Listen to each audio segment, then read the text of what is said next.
Not yet. Hello and welcome to the third event of the WMF World Adventure Golf Tour. This is the Tennessee Open. We are streaming live here from Jefferson City in Tennessee at Mossy Creek Mini Golf. We'll be bringing you 5 rounds of live coverage from the three cameras you can see on the screen at the moment, and we'll be following featured groups around the day as well. Now, very excitingly, joining us in the commentary booth, and it's his first time here in the commentary booth. So please do give him a warm welcome across the socials. It's Dave Bider. Hello, Dave. Good morning. How are you, sir? Yes, very well, thank you. How are you? Great, great, great. Looks like we're in for a pretty good treat today. 62 players for the Tennessee Open. Wish I was able to play today, but I'm happy to bring all the action live. I mean, we have some amazing players playing today too as well. Very excited to see how all this turns out. The weather has been perfect.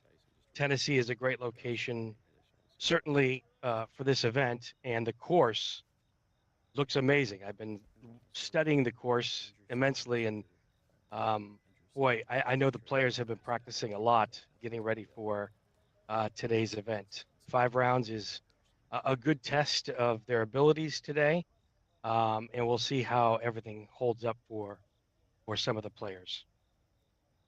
So that is Randy Reeves. We can see there in the bottom left. Let's have a Yes. look at that. Which players do you think we should be looking out for today? Well, we have some interesting players competing. Adam Shanks, the 2024 U.S. MGA U.S. Open winner, certainly is someone to keep an eye out for. Aaron Comiskey, the AMA Yep. co-founder, fourth in the AMA points standings currently. So that's going to be interesting to see how he does. He's the 2023 AMA ranking champion too as well. Brian Akers, the 2024 Mini Masters winner, currently Yep. second in AMA points and one of the past Team USA members. The 2020 Tennessee Open winner is playing Fred Stewart. It'll be interesting to see how he does. I know he's been practicing all along too as well. And one of our own, Pat Sheridan, Yes. the guy who likes penguins, is Sure. very fond of penguins. So it was interesting. Last night he was running some streams of him doing a one-handed hole-in-one challenge for himself on the course. So I know that he got there in plenty of time yesterday to analyze the course. I believe it might be his first time playing. So it's interesting. I've played courses for the first time as well, and sometimes it gives you a unique advantage of all the angles that you don't know. Mm. Um, right now, it looks like a second putt on hole number two with our roaming camera. So some good players, nonetheless, roaming around the course today. I'm sure you mentioned this is Randy Reeves, is it right now? Looks like Yes. Randy, the Yes. And 2023 Tennessee Open winner, course record holder of 30, oh, wow. Okay. and a previous US PMGA Masters winner. So they're taking this course very seriously today, um, and there's a lot at stake for the winner. There's a nice hole in one. There we go. There's the Just first ace of the stream from Joe Graybill on lane two. Fantastic ace as well. Nicely feathered shot there, leading up right into the hole. Joey's the 2022 Tennessee Open winner, USPMGA Masters, and US Open winner, multiple World Putting League event winner. So he's off to a good start. There was a lot of holes. You know, hole number two is a really important hole. It's probably your best ace attempt, as you saw Joey. This is hole number three right now. You're looking at our roaming camera coming down. Hole number three has two cup options. They're playing the one on the left today. Um, The setup is going to be looks And like on sorry, hole just number. to say, you can see that by the sort of white out inners of the holes. Is that right? Yeah, there are several holes that have different options. Half of the holes have multiple cup locations, but they're playing one. I don't believe they're going to be changing cup locations during the tournament. I think they'll keep No. everything consistent the whole way through. Um, so what you're looking at on our roaming camera on your screen is hole number 3. The setup is usually a putter head off the left side, multiple options to play this hole.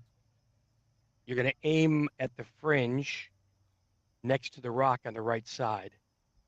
And the speed is very sensitive on this. As you can see, most of the balls end up on the lower left side of the hole. They're playing the left side hole today. You're setting up for a good, easy second putt on this one, Andrew. Right, okay. So not really a rebound opportunity here then. But from what I'm hearing you say, it really sounds like we have a stacked field today. A lot of talent there and a lot of champions as well. So it's a wonderful opportunity to be able to showcase this American talent to the world because the talent is out there today. Yeah, there's a lot of people taking this one very seriously. A lot of past winners, a lot of great past champions, multiple winners today. They're all going to take this to the end, I think. I wouldn't be surprised if you see a playoff at some point. Right, okay. That'll be something to watch out for. Oh, but a myth there of the pipe hole. Yeah, this is So hole number lane 5. four, I Four? believe, No, later 4. five. No, this is Lane 4. four, This is okay. 4. Yep. This is the back off the railroad tie. There are several coin levels, as you can see, 1, 2, 3, 4 there. Um, there is a pipe that's located on the second coin that can take Yes. you to the lowest level. One of the popular shots on this hole is going to be 1 foot to the left over the tiny cup on the second coin level, and you'll play the bank off the last 1/3 of the rail. Let's see if that happens. It looks like they got caught on the second level of that shot, going for the middle hole down. You essentially are looking for a 2 on this hole. A 1 is going to be pretty difficult on hole number 4. Um, and I'm not sure if that pipe is going to carry the ball to the hole once he hits it in.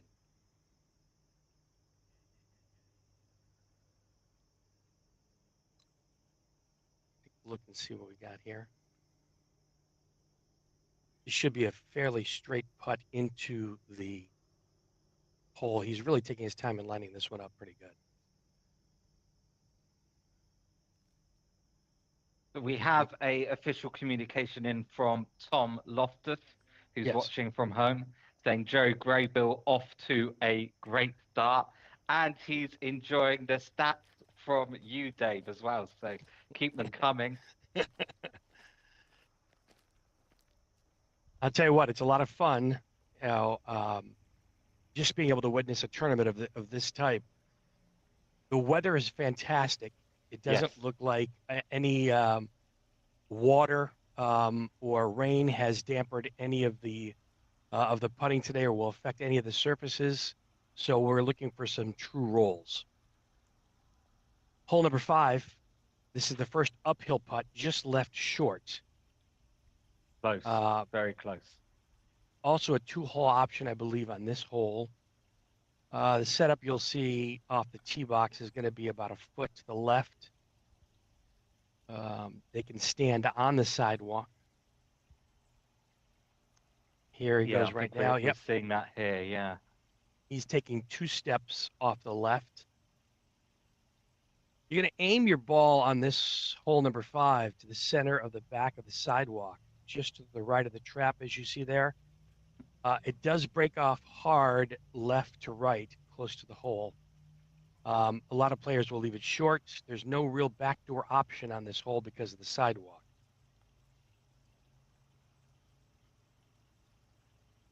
There's the putt in, and that's straight in for another ace. Lovely. Look at that.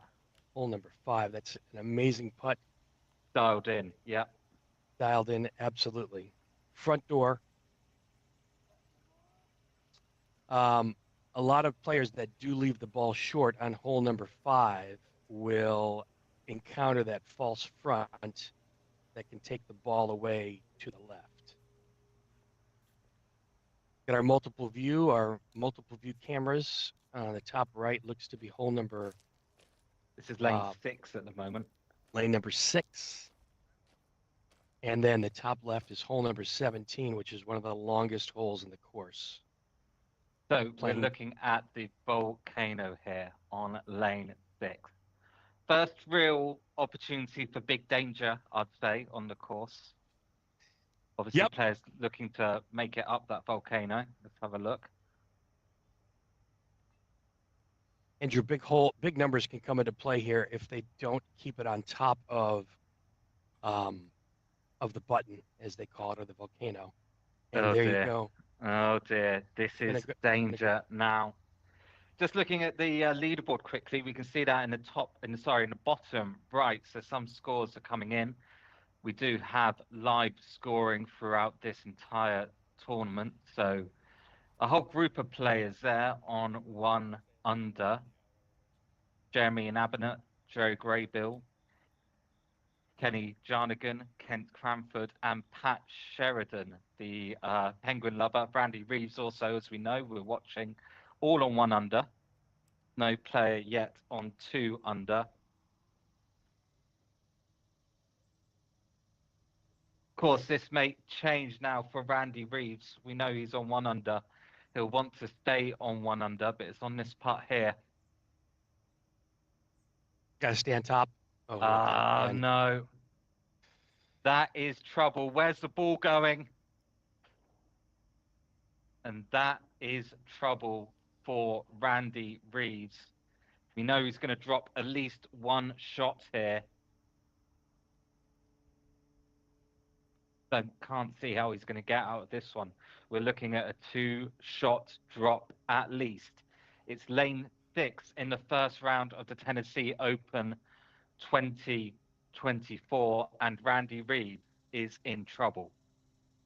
I was going to think he might bank it off the side, but it looks like he has a straight putt up to the top of the button. He's going to have to leave this a little short because he doesn't want to go long again and end up in the same type of scenario he was just in, coming back from the back end of the button. No, that would be deadly. That would be deadly so early on in Randy's tournament. Is he up? Is he up? He's not up. It's going from bad to worse here for Randy Reeves on lane 6. One of the players here in our first featured group of the day. So this now for 2 drop shots, if he can get it in. We may be looking at 3 or 4 drop shots. Oh, what a great putt. That was a great putt. Stopping the damage there. Randy Reeves drops 2 shots on lane 6. He'll move now to 1 over par. Next up in our featured group, Joey Graybill. Joey Graybill himself on 1 under par. We've seen an ace from him today. What can he do here? Left a little bit short. Well, short right is perfectly fine up there to set it up with a 2. It's not an ace. That's what you want. You do want the ace, but after what he just witnessed ahead of him, I'm sure he's happy that he'll be happy with that. He didn't have to deal with the back and forth. You know, sometimes no matter how good of a player you are, how many championships you have under your belt, the human element of confidence will always come into play about pacing. Pacing is going to be very, very key on a lot of these holes. Hole number 7, so many options to play on this one, Andrew. Preference, I think, is to take the pipe on the left. There's a hole that leads to the pipe that gets you down to the second level, but there is a double bank option on the top right. You kind of have to jar it into the hole. It does feed down to it. He did get down Joey's there. done it. So what we're looking at the moment, this is Joey Graybill on lane 6, and also we're watching in the top right, Fred Stewart and Joey Boldano on lane 6. Good 2 there for Joey Graybill. Very nice I too. believe that's Fred Stewart now also finding himself in trouble on lane 6 as Randy Reeves steps up to lane 7. We just saw Randy Reeves drop 2 shots, so he'll be looking to make something happen over the next few lanes, I'm sure.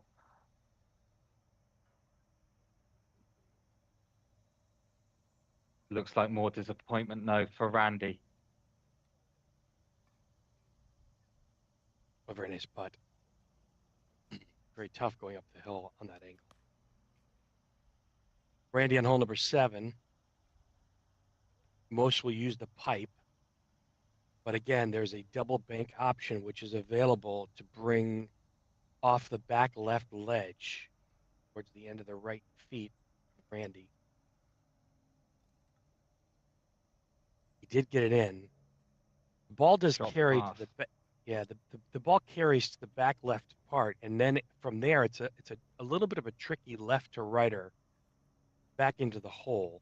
He's going to give himself a little bit of room allowed by the scorecard length. Right.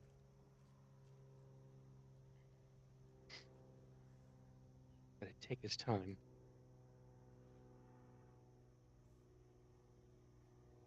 Back up at signature hole number 6.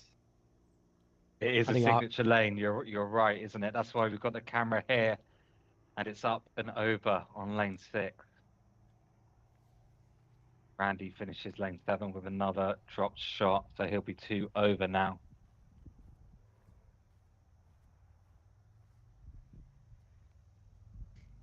Hole number 8 on our roaming camera for our featured group. A make or break tournament hole. The signature hole with great views from the deck and the tee box. You can see the people watching there. Look at that. That's what we like to see. Really an amazing view, and it was kind of built that way by Mossy Creek to be the signature hole of this course, hole number 8. There are several different ways to play this hole. It looks like the hole location is going to be on the top of the button. Mm-hmm. You can see a second hole location, which is covered in. They're playing the back right location on today's tournament. One of the options is to go around the world to the right on this hole and leave it on the top level. And that's what we just saw Joey Graybill doing very well. Looks like that's going to be the choice today. I've seen a lot of people also come from the front over the water, but speed is going to be the issue there because you don't want to get caught up in the water hazard. We do have an outright leader at the moment. That's Rainey Statham, 2 under after 3 lanes.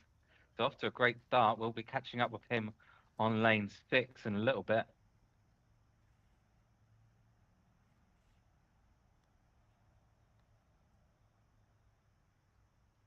Another official communication in, again from Tom Loftus, saying that Pat is out there repping the sharp-looking American Mini Golf Alliance AMA kit, paired with Greg Newport. I think we'll be seeing Pat soon on lane 6. That'd be one to watch out for, this AMA kit.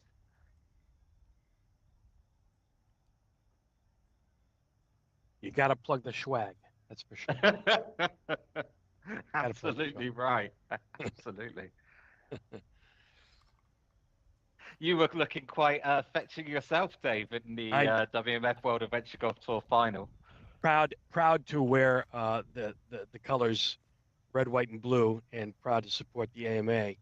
Yeah. A lot of similarities too with this course, with the WAG finals out in Brno. Certainly, pacing was a huge consideration on a lot of the holes that were uphill and very difficult. And I think a lot of the players will face that today. I think Our this featured is Pat Sheridan now we can see on lane Yes, sir. 6. Yeah, Oh, he went for up it. and over Boy, did he for ever. Pat. Oh, boy. Oh dear. That was a little ambitious, but the ball does come back a little bit. You can see the roll to the left when it settles in. Now he's got to come back uphill. Let's see how his pacing is here on our featured hole 6. I think it's a better position than we saw Randy in earlier. That's a good leave. He left Yep. it on top there. He'll get his 3, and I think he's going to drop a shot there. Yeah.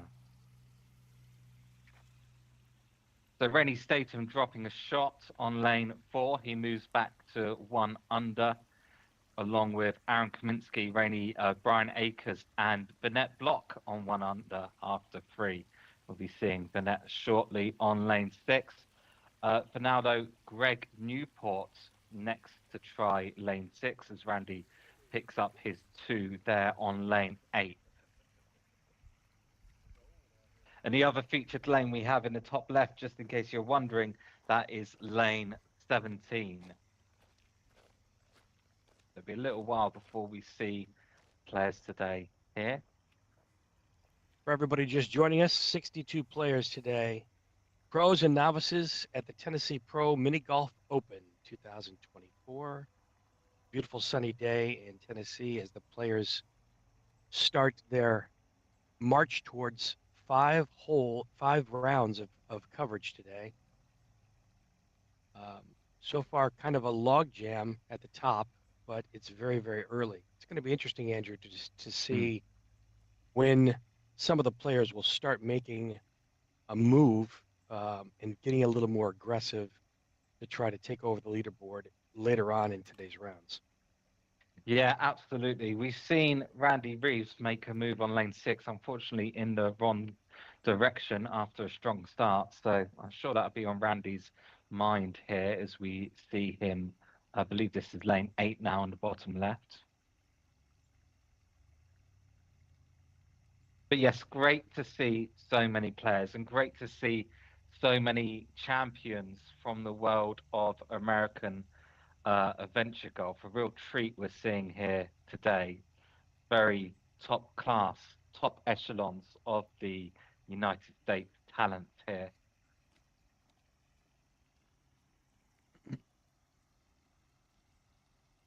So Randy with a bit of a tricky second putt on lane 8.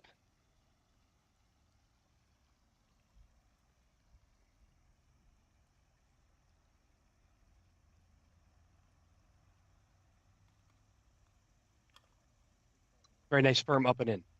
Mm-hmm. Doesn't seem to be shaken, does he, yet, by what happened at lane 6, which is good. That's what can set players apart sometimes. He just seems to be moving on. Nice, confident strokes. Yes. I think a lot of pacing and setting the pace, getting the nerves to calm early on is going to be very important for a lot of the players today. 5 rounds is a significant task, so there's a lot of room. Any errors that they make certainly can be overcome over time. There's a nice putt. Close. Very, Wow. very close there from Joe Graybill on lane 9. Jerry just slides it to the right of the cup. We'll have an easy back for 2, which is a great setup. Anytime you can get a hole in one on a hole like that, you can probably get a stroke up on the field. But a 2 is certainly an admirable score on this hole. I believe this is Aaron Kaminsky now in the top right, trying to find trying to find the top of the volcano. He actually found a hole there on lane 6. So good save nice. there from Aaron Kaminsky. Randy Reeves now coming down lane 9, getting down the right-hand side. Oh, and he got it's in. It's in for Randy. Great ace there. That'll be 1 shot back for him. Seeing the leaderboard. He did. He needed that after hole number 6, where he fell a couple of strokes. But again, the confidence will come back, and he's not too shaken. Jeremy Inarbonate now on lane 6. Difficult putt for Jeremy. Trying to get back onto the top of that volcano.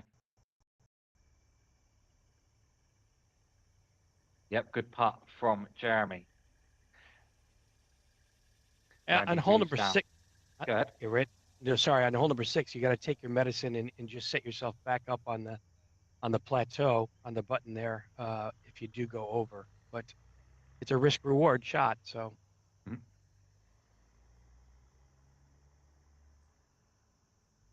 Now, Randy Reeves seems to find himself stuck on the top level of lane 10. He would have been looking to go past that and drop down onto the lower level. So, unfortunately, after the ace, almost certainly another drop shot from Randy Reeves.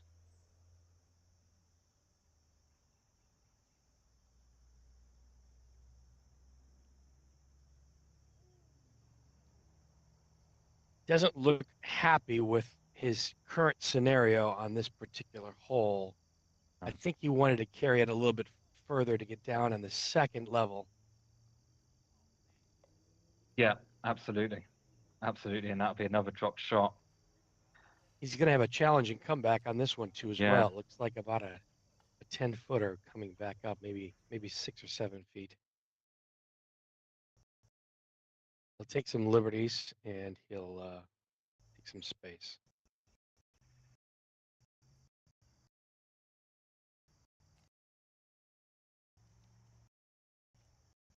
Back up to our signature button hole, number 6.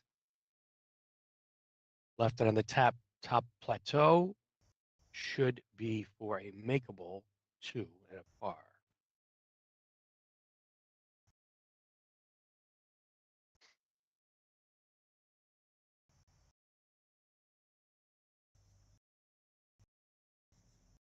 A little bit of a break in the action between holes here at the 2024 Tennessee Pro Mini Golf Open. We're live streaming from beautiful Tennessee today, Mossy Creek Miniature Golf Course. Clubhouse built back in the 1930s with all natural slopes on this course. Everything funnels down towards the creek. The 18th slope is the high point of the course. If your back is to the clubhouse, you're usually putting downhill. You can see Vanette Block now in the top right, just about to start lane 6. Gotcha. Oh, it looked good, but not quite strong enough. And that's an awkward position for Vanette Block now on lane 6. Haven't seen anybody. Side of the volcano.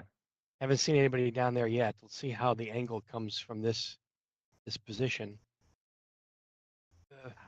Back off. She backed it off the path, which stayed on the course. She's checking her notes now just to see which way this is going to break back up the hill. It should go slightly left to right, but it's got to be firm and enough to stay on top of the slope. Yeah, it's an unfortunate position for Vanette to be in, going down the sides there. Oh, what a recovery from Vanette Block. Fantastic free there on lane 6. Wow. I think she'll take a deep breath on that one and walk off gingerly. That could have been a lot worse after the tee-off shot, but a great recovery.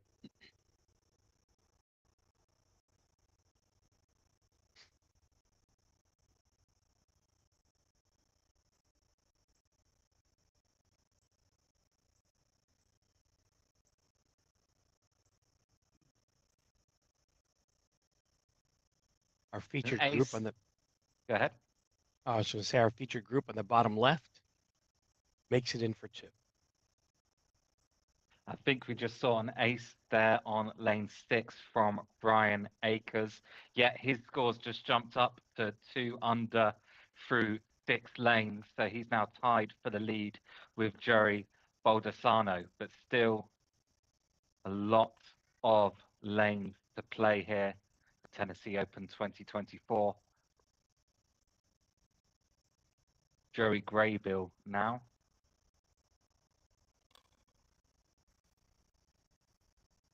Looked like he was going for the front door shot there. It is coming back to the hole.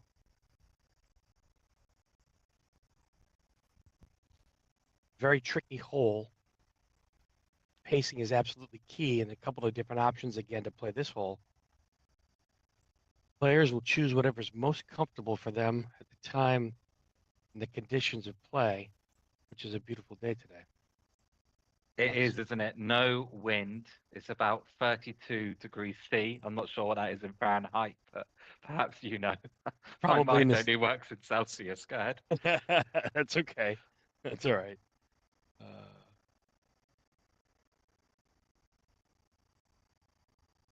We have a communication in from Kyle Corsi to say he's tuning in and enjoying the coverage here. Thanks for joining us, Kyle. We'll be with you all day for all 5 rounds of this Tennessee Open. Oh, look at that. Randy Reeves doing exactly what he needed. It was pacey, Wow. but it was AC. A front door ace there for Randy Reeves. Fantastic putt. Fantastic putt.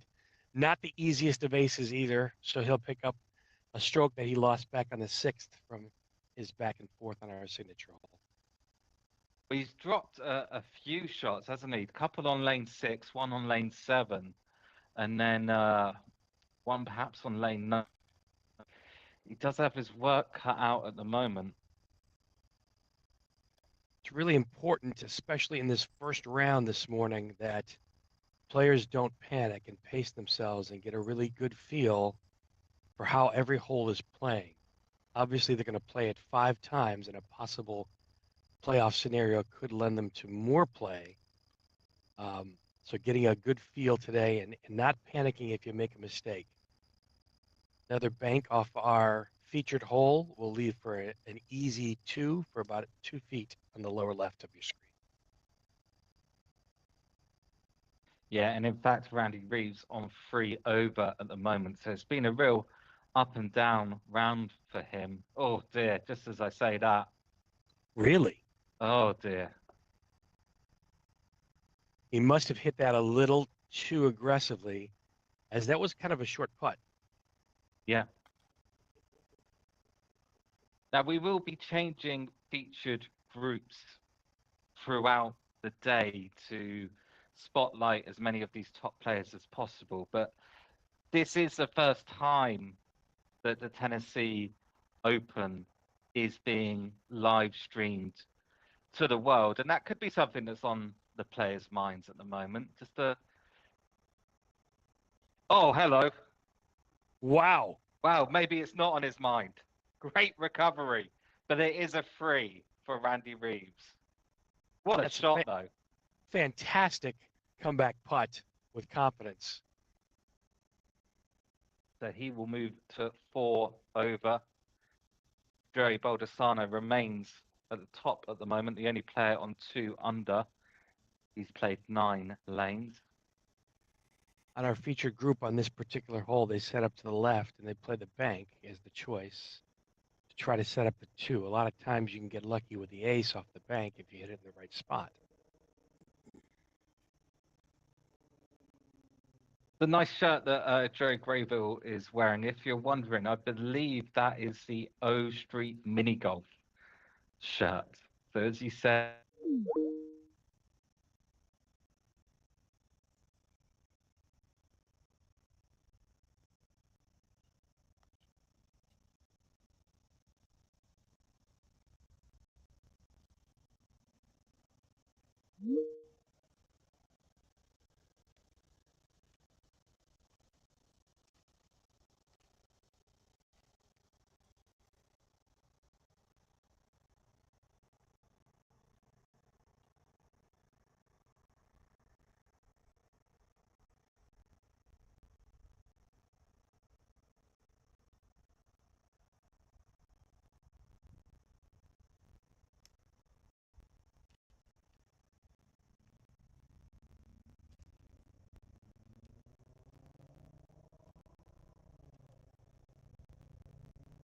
hey, Randy Reeves now.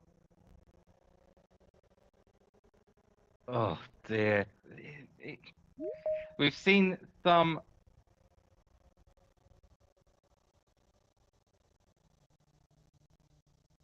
We've seen some moments of brilliance from Randy, but also poor mistakes. Yes.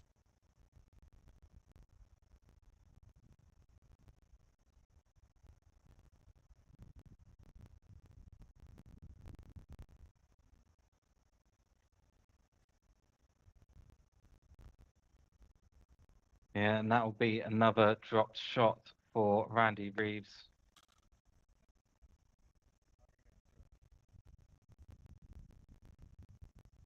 Another drop shot here for Randy. Really important to remember, a lot of miniature golf left. That's right. Absolutely right. So do not panic. Even though you drop shots, there's plenty of chances to catch up along the way here. 5 rounds is a long way. There are a lot of players, 62 players today.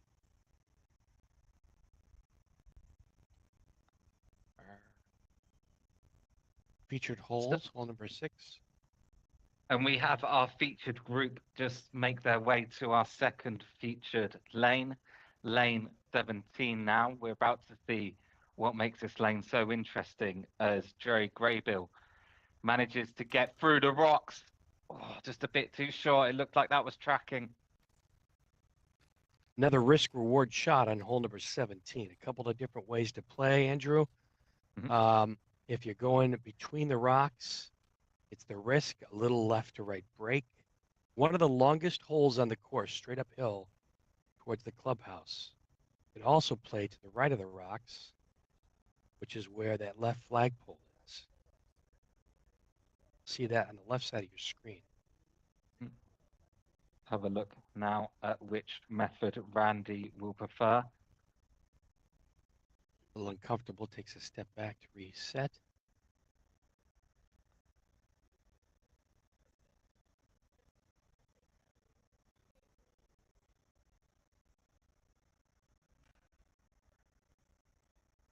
Takes the shot between the rocks. He leaves it a little bit short. Again, short again, yeah. It is an uphill, and you do have to hit it somewhat firm. So he has to be a little bit careful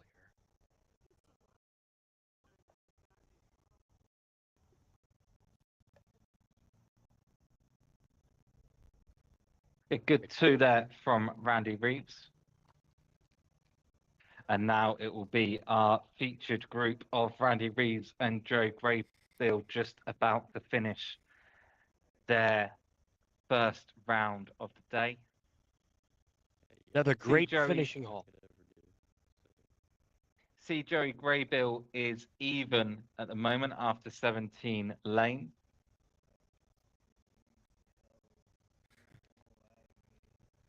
Straightforward finishing hole. And Pacing is everything. 5 over. Good pace. Leaves it about a cup high, about 1.5 feet in for his par. And a good finishing round. That will be even par there for Joey Graybill. Watching him in this first round, I'd have to say it was a story of consistency, playing steady, not too many risks, and it seems to have paid off for him, finishing on even par after the first round. What do you make of it, Dave? You know, being with the leaders being at 2 under and 1 under right now, that's a great place to be. Even par really gets you a good feel for the course today.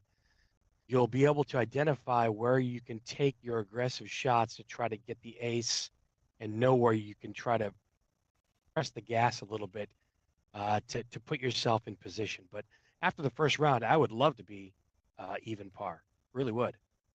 Yeah, on the flip side, however, Randy Reeves just finishing now with a round of 5 over, and it's kind of been the opposite story for him. Some flashes of genius, but also some poor misses, you have to say. Matthew Lyles has just got in touch with us to say thank you, and he's enjoying the coverage. So thank you for being with us, Matthew. Matthew is a great competitor up here in New England and has won several championships. And I know he'll be raring and ready to go at the Matterhorn International Tournament here coming up, Pro-Am here in a few weeks. Yeah, and we will be following that action as well. But for now, the story is the Tennessee Open 2024. Joe Graybill finishing his round on even par. And I absolutely agree with you, Dave. It's a great position to be in. Definitely something to work with. Yeah, again, as we mentioned, 5 rounds is a good test of fortitude on a course like this. There's a lot of long holes. There's some tricky breaks. You saw that in our featured group take their lumps, but that's okay. You can't stay out of focus here. Hole number 6 right now, with the second shot going back up the hill, willing the ball to stop on top of the button. We've seen a lot of that today on lane 6. A lot of the old Jedi hand movements coming out on lane 6. Seem to work, though. Seem to work in this case. The old Jedi hand movements. Kind of like that. Kind of like that. Speaking about Jedi hand movements, I have to apologize. I used to pronounce your name wrong as Dave Vader, sort of how it's spelled. I understand now it's Dave Vader, and I think that's good because it at least makes it sound a bit more different than Darth Vader, which I've almost caught myself calling you a couple of times. Well, Andrew, it got me through grade school as being Darth Vader or Dave Vader, so. But it's all good. I just don't call me late for dinner. That's all I ask. Exciting day and a lot of coverage and a lot of action going on in the course today. 2024 Tennessee Open, live from Mossy Creek today.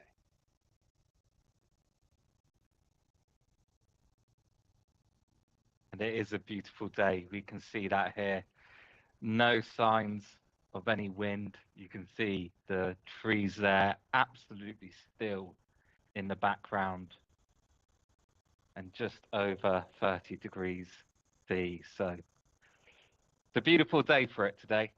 And I really love the camera angle on this featured hole too. Number 6 is fantastic. You can see just about everything you need to see on this hole. You can see the undulation of the volcano and the button where the players need to pace their ball correctly up the hill, but a lot of times it doesn't stay there.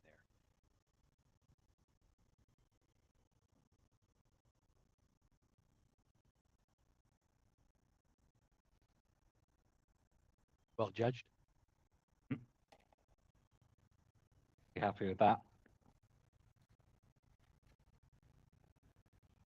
Last week, some of the action was in Farmington, Connecticut, for the Farmington Charity Challenge. I wasn't able to participate, but unfortunately, the weather did not cooperate a lot, and it brought down challenging downpours for a lot of the competitors.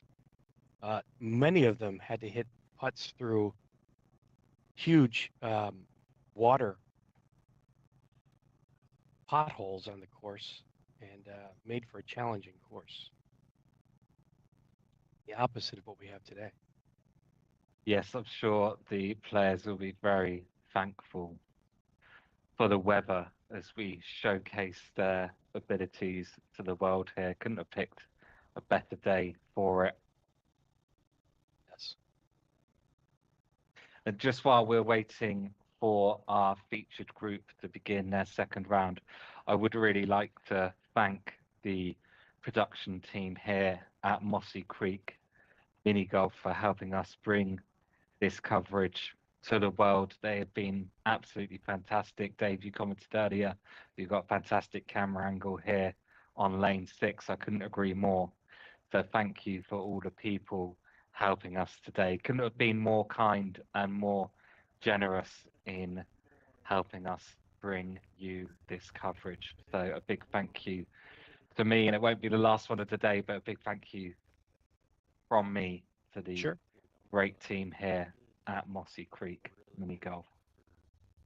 Andrew, there's only one thing better than playing in the tournament, that is commenting on the tournament and watching everybody do so well and try to compete against one another. It's really truly a fun competition. If you've never participated in a competition like this, it's filled with adrenaline when you're on the putting surfaces, especially through 5 rounds. Yeah. Oh, what a two save there on lane 6. Fantastic. Great putt up the hill. Tough to pace that back through. Well done.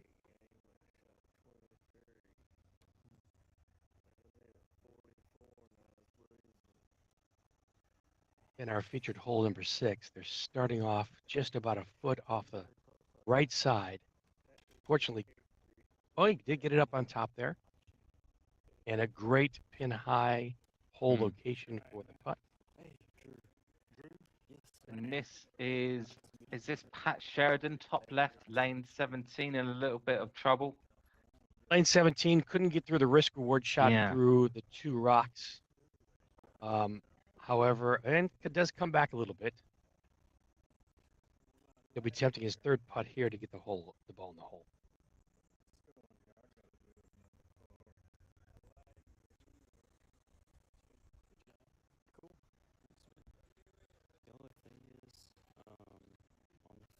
Very good 3. Yep, good 3 there from Pat on lane 17. You can see the AMA logo there on the back of his top, the American Mini Golf Alliance. Partly obscured by the ponytail he's wearing his hair in today, but we can still make it out. Pat was instrumental in helping us prepare for the WAG finals in Brno. Spent a lot of time with us week after week, so I have to give a great shout out to Pat for all his dedication to helping us through the AMA, to helping us get prepared for that tournament. It was a lot of work and a lot of fun. That's right. So for people who don't know, I don't think we've said it yet, Dave, you are the champion of the Matterhorn International Pro-Am from 2023, and that earned you an automatic qualification into the WMF World Adventure Golf Tour final, which is the same prize that awaits the winner today. That was where we met in Bowling Brno in the Czech Republic for the WMF World Adventure Golf Tour final. I have to say, I loved watching you play there. It was a field of, it was the best of the best, as it was meant to be. So it was a big battle, but you approached it, well, you really fought for it and had a great attitude for the weekend. How did you find competing in the final? You know, I thought I would be a little bit more, I don't know how to put it, but I went in with a ton of confidence, but when you get to the holes, a lot of them are a lot of uphill, and the pacing becomes a huge issue, and you really have to bring a lot of confidence. So, because the field was so tight and such great players representing from all over the world, you really had to kind of bring your A game. Didn't quite finish where I wanted to. I was top 30, which I thought was for my first international tournament was great. But coming up in a couple weeks, I'll have a chance to reprise hopefully a championship in the Matterhorn in Connecticut, and hopefully earn my spot back out to Gloucester this year. Yes, that's right. So the final for this season of the WMF World Adventure Golf Tour will be at Aces Mini Golf in Gloucester in England, United Kingdom. So you're very much looking to, like you said, repeat your victory at the Matterhorn International Pro-Am and secure your place in that final. So the roles will be reversed in a few weeks, Dave. It will be you'll be playing, someone else will be commentating. It's okay. Give you a taste of your own medicine. Understood. A lot of great players in that tournament too, as well, from the U.S. Matt Lyles, who we talked about earlier today, will be gunning for that championship. Mark Novicki, better known as Highlighter, he's out there practicing every weekend, and Justin Seymour, who just celebrated a birthday yesterday, will also be looking to reprise his role as champion of that tournament. So I'll have my work cut out for me, that's for sure, if I would like to repeat. Absolutely. Oh, close there on lane 17. From this angle, you can really see the uphill nature of the lane that we were speaking about earlier. And I've another attempt at it. 17th hole is also another multiple hole option. You can see the other holes covered up today. They're playing the back left. What a lot of players can't see on this particular hole is the fact that the ball can come back down to your feet if you're shy of the hole. So you do have to get it to the hole. There's an option to play the back door entry, but I'm not sure if that's going to be an option if you go through between the two rocks. You'll see a lot of players. There's Aaron Comiskey playing, leaving a little short right. Don't give the hole away. It's firm back of the cup center.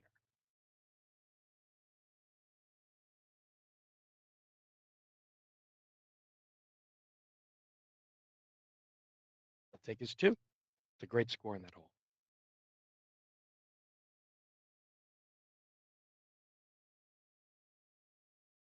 Back up to our signature hole on the top right of your screen, hole number 6.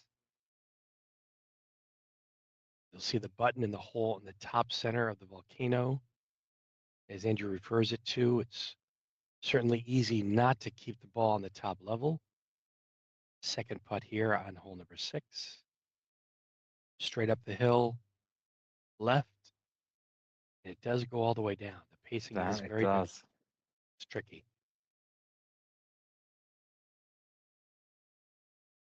And that's a difficult putt as well. I think you can just see the hole from that position to the left of the rock. You know, if you don't stay on that level, it's almost like starting the hole over again, and you have to rejudge the pacing back up towards the hole on the button. Well judged. Just skims on the left. That's great.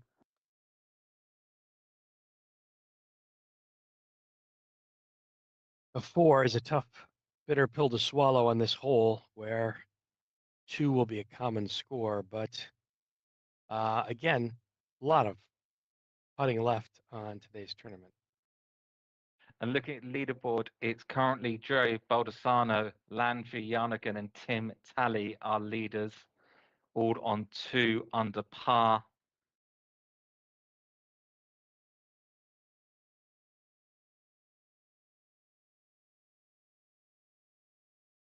Had Jared Mutter cheering someone on from the live stream.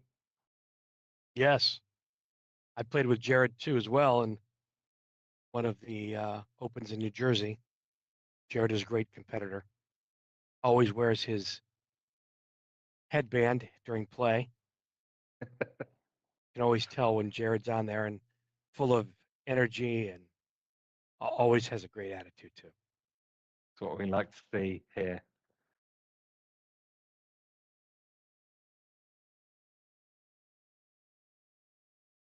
I think there was a little question about where the ball can be placed there on hole number 6, our signature hole.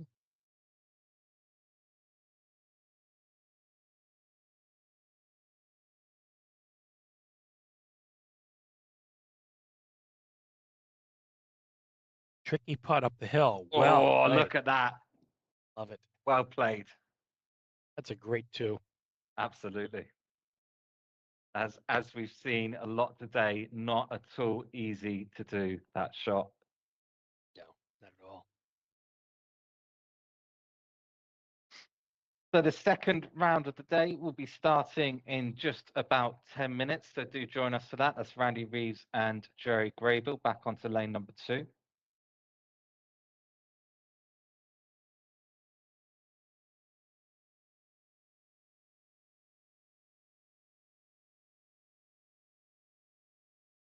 That Tom Loftus commenting, that was Matt and Susan, locals of the course. Tom Loftus saying both of those lovely folks. So nice to see. I believe that was Susan then saving the 2.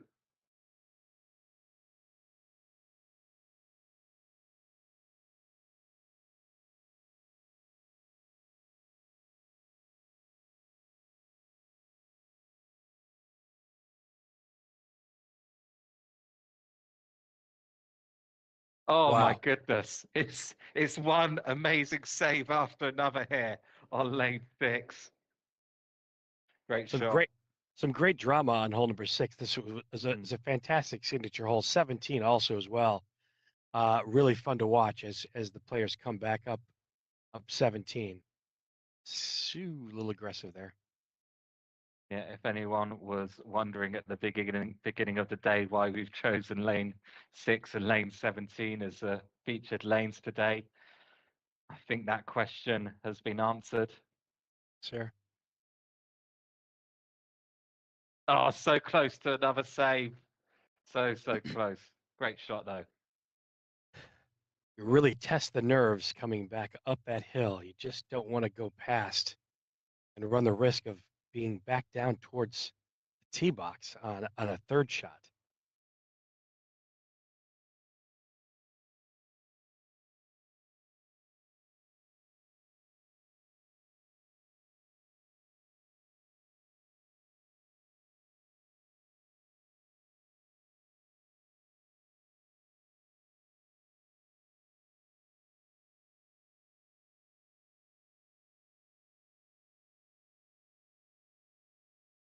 So for those of you just joining us, the first players have just finished round 1 of the Tennessee Open 2024. In about 10 or so minutes now, we'll be seeing them start their second round of the day. So do stick with us for that. Right now, we're watching some of the later groups play one of our featured lanes today. That is lane 6.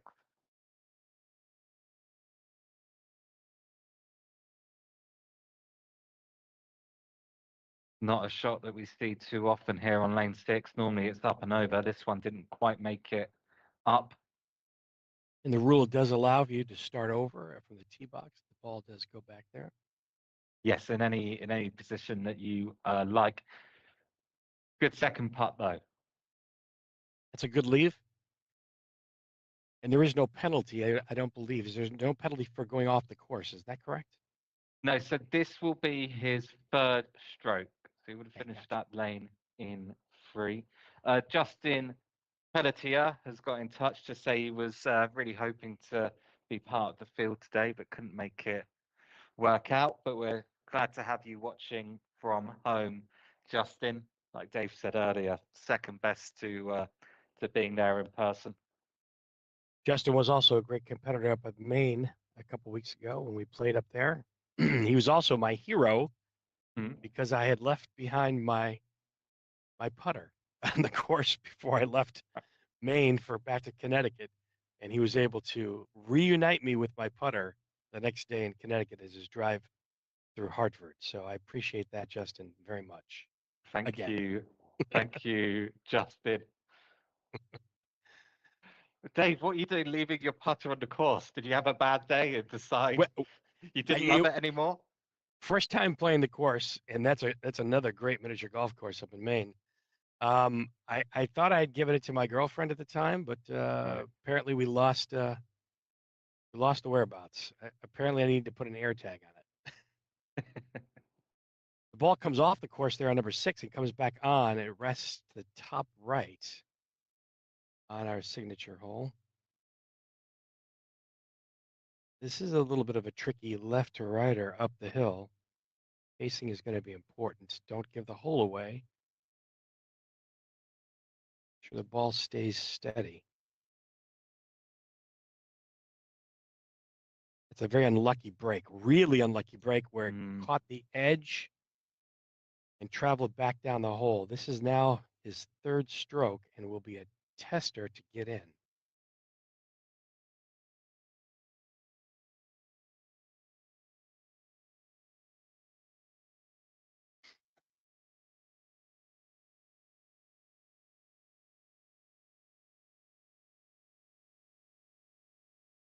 Here he is back up. Oh Looks no. pacey, yeah. That's something you want to see on this hole. There could be a lot of drama, and this hole could make or break a lot of players in this tournament today. Still Joey Baldessano and Landry Jarnigan, 2 under, so our leaders so far. Greg Newport, that we can see after his first round, 1 under. Same with Adam Shanks. David Lanham is just finishing his first round. He's on 1 under at the moment. And then a whole bunch of players on even par, including Aaron Kaminsky and Joe Graybill from our featured group. Jody Kimball has got in touch to say that Jody's hoping to play next year, is enjoying watching the coverage. Be good to see you here next year, Jody. Look at this for an outfit. You know what? It's all about how you look. Sometimes you don't play as well as you look. Sometimes you play better than you look. But this is a fantastic outfit. Great colors representing here at the Tennessee Open. Tough putt over the other hole, just shy. Should leave him with a 3. That's Well done. fantastic. Really Well done. fantastic. Coordinated from top to bottom. If I could offer one criticism, I think he needs to get a pink grip for his putter as well. Absolutely. You know, you Absolutely. can get those now, different colored grips for your putter. So we'll have to find out who that person was and send them a pink grip. Oh dear. Little tough putt there on our signature hole 6 and 17 on your top left. The standard leave for where the ball will usually end up if you don't hit it hard enough, and that's okay. It's a good leave and a good 2 on hole number 17, the top left.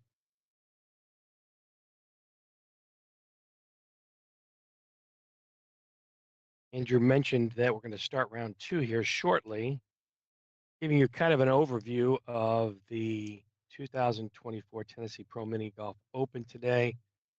From 9 to noon, they're going to try to get in rounds 1 through 3. It's a rolling start off of hole number 1 for the pro and amateur divisions. They'll take a lunch break around 12 noon, give or take. And this afternoon will be rounds 4 and 5 from about 1 to 3. And the pairings will be based upon the scoring. So depending on how the leaderboard looks after hole number 3, teams can be repaired. So everybody has a chance to play at least 3 rounds with their current competitors.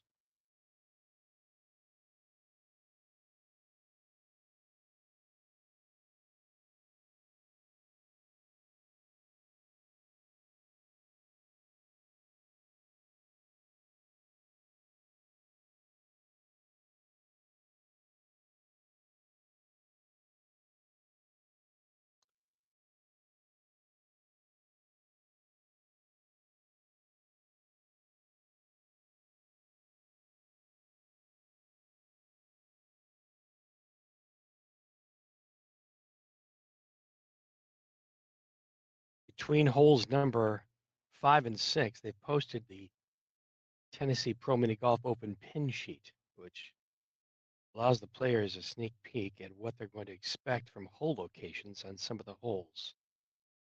Many of the holes on today's tournament have multiple locations.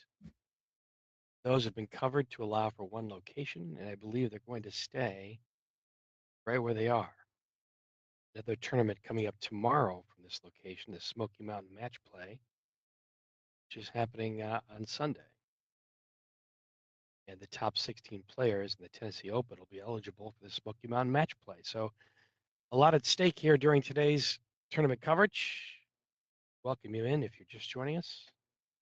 Andrew Edmonds on the microphone. My name is Dave Vida, 2023 champion of the Matterhorn International Pro-Am, which again is coming up here in a couple of weeks.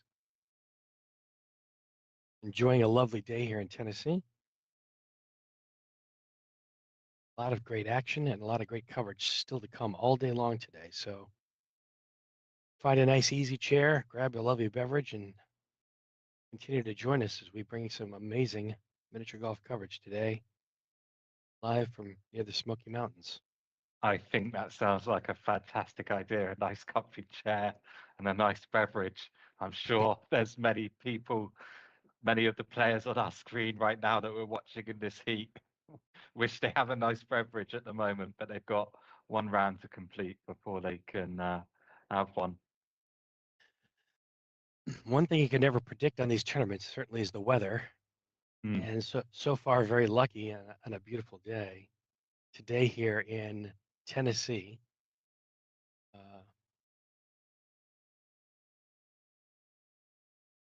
Looks like you can get away with shorts and or long pants today, whatever makes you most comfortable and provides the most confidence in your game today. Or even a pink flamingo outfit, as we've just seen. Oh, that was very hard stroke there on lane 6, but it did roll back down, so actually not in so much of a bad position on lane 6. Seeing the Yeah. leaderboard, Joey Baldessano has finished his first round on 2 under, so we have the best score of round 1 so far. Still a lot of players out there on lane 1, but so far today, the best score for a round is 2 under by Joey Baldessano.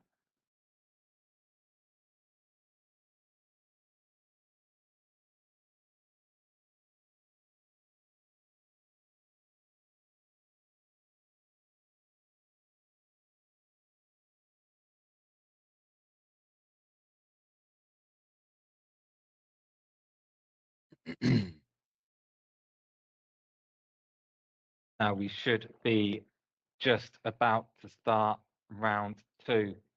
Then I think, like the first round, expect to see a lot of action, a lot of drama, and a lot of excitement. Randy Views and Joey Graybill will be getting ready for that round just about now. Ooh, close on lane 17.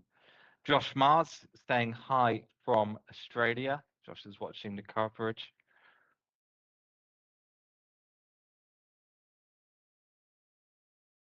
Some other notable players today.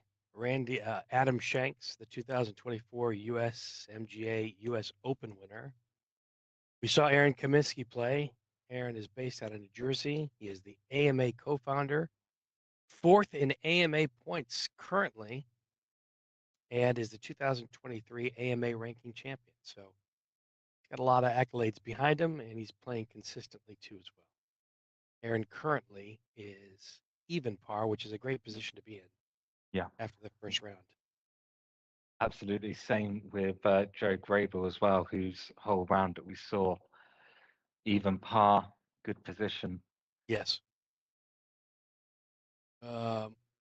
Landon Weiss, also out of New Jersey, I believe, currently 3rd in AMA points. Pat Sheridan made the trip down from Connecticut yesterday and was doing a one-handed hole-in-one challenge that he was streaming live yesterday, which was a lot of fun to watch.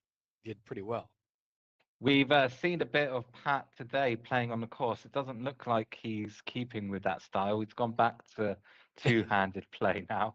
He's 2 over after round 1. Pat is a past Team USA member, media chair for the WMF and the Matterhorn tournament organizer. Matterhorn, as we mentioned, coming up here in a couple weeks. And I'll have a chance to hopefully uphold my championship from last year, but a lot of great competitors playing in that tournament too as well. So we'll see how that works out. And of course, Pat, a penguin lover, as we said earlier. So yes, got a lot going on.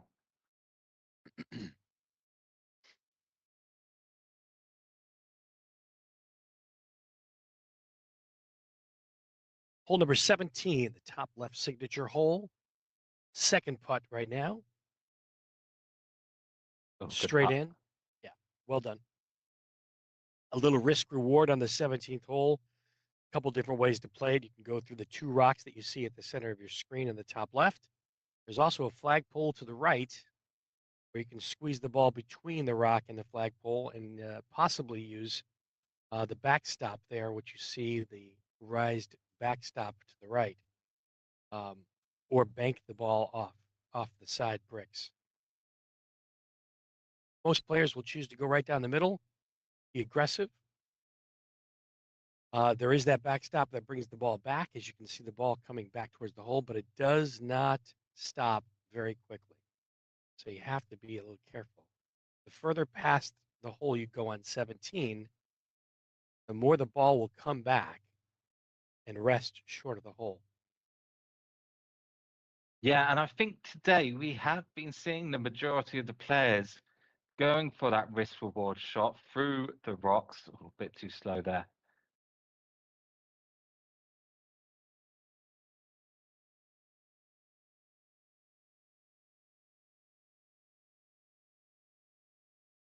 Really Two is strong stroke on lane 6 there, throwing yes. the ball all the way up and then back down to Not the sure if we've left seen side that. of the volcano. Not sure if we've seen that angle yet. See how they come, maybe a little bit of right to left.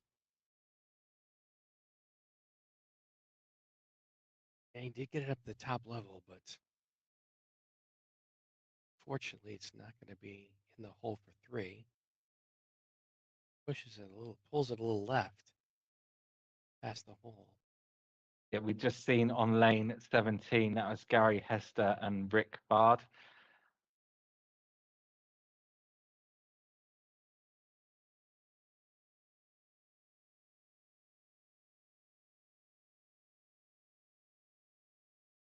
Legends of the game. Without question. You're watching first round coverage of the 2024 Tennessee Open. Live from right near the Smoky Mountains in Tennessee. Wow. 17, almost an ace. Almost. Cuts the hole and goes hard left. Sometimes you don't get the break on the cups, depending on the speed.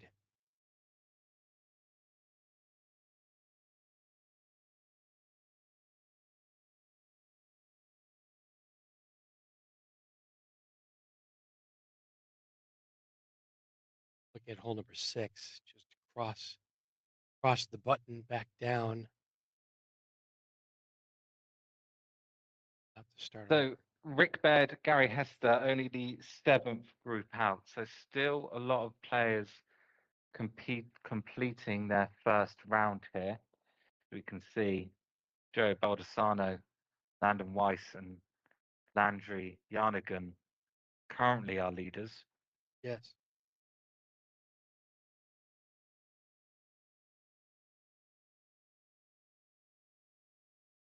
It's great to see a great turnout today on such a great day. 62 players, pros and amateurs. Tennessee Open is selected as a stop on the World Mini Golf Federation World Adventure Golf Tour. The winner today of the Tennessee Open will gain a spot in the WAGT Finals in Gloucester, England. And a lot of the participants will gain some WAGT points for a chance to qualify for the WAGT Tour Final, which is coming up next year too. Lots going on here. I have to say as well, this is the first year that the Tennessee Open has been part of the WMF World Adventure Golf Tour. Even after the first round, I'm sincerely hoping it isn't the last year and they'll be with us next year, because so far, what a tournament it's been.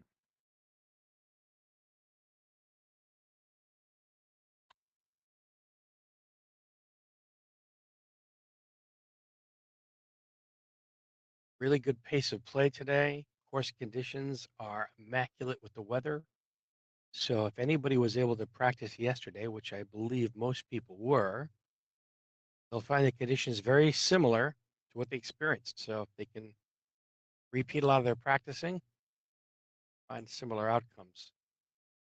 Keeping that level of confidence is going to be very important, as you can see on hole number 6, our signature hole in the top right. Very difficult to keep that ball on the top shelf.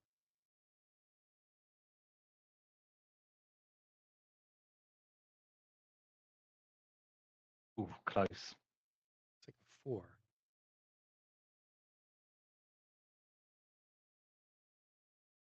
I think you mentioned too, Andrew, that it's very important to keep your wits about you as you play, especially the first few rounds. You just don't know how anybody else is going to attack the course or how their outcome is going to be. So it's important just to keep in check here. And a new So leader, top of the leaderboard. We can see our featured group just in the background there. So hopefully very soon we'll be bringing you coverage of their round.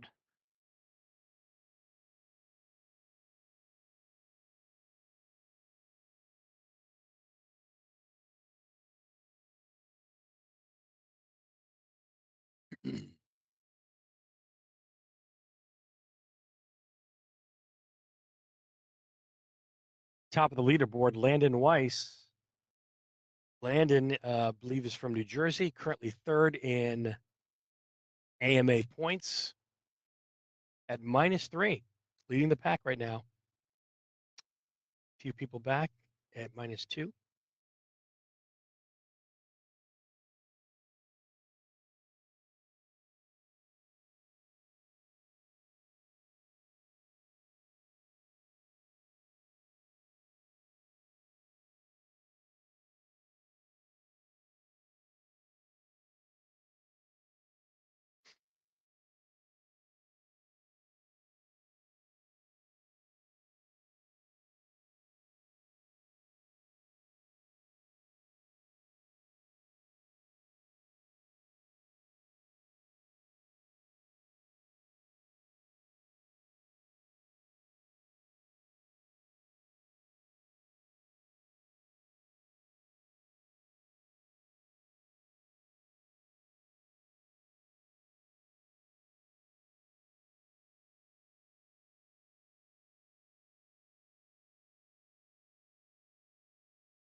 Currently working on getting our roaming camera up to our featured group.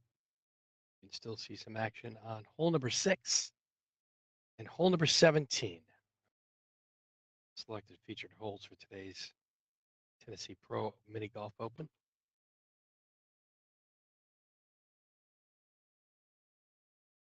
Five-round event today, started at 9 a.m. Eastern Time. Players in the Pro Division today will compete for a share of the $2,500 purse. The tournament is open to everyone. That's why they call it the Tennessee Open. The USPMGA sanctioned event. If you would like to play in the Pro Division next year, you do have to be a member of the USPMGA Association. I've just heard from the production team on the course. So we're a little bit off the course here in our commentary studio, but I've just heard from the production team on the course that we're changing the featured group for round 2. So that'll be interesting. Sure. In a moment, we'll be bringing you live coverage of a different featured group. So do stick with us for that. Plenty of miniature golf left today.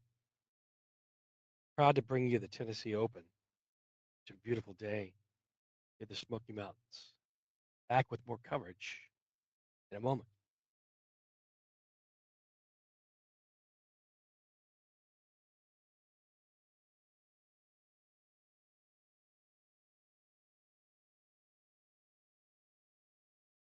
Well, just as Landon Weiss goes to 4 under after 16 lanes, so has a slim chance to even the course record of 30.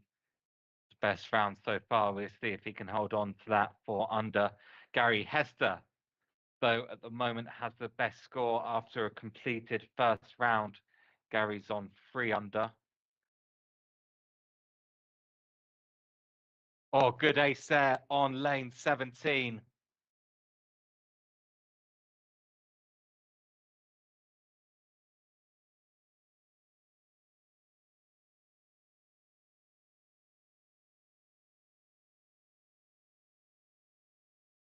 Good statistic coming from Tom Loftus at 3 of the current 4 top point scorers in the American Mini Golf Alliance are playing today, just as we can see the featured group for round 2 about to start lane 1.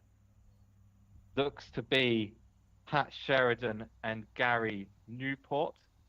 Gary Newport currently on 1 under par. Pat Sheridan 2 over par.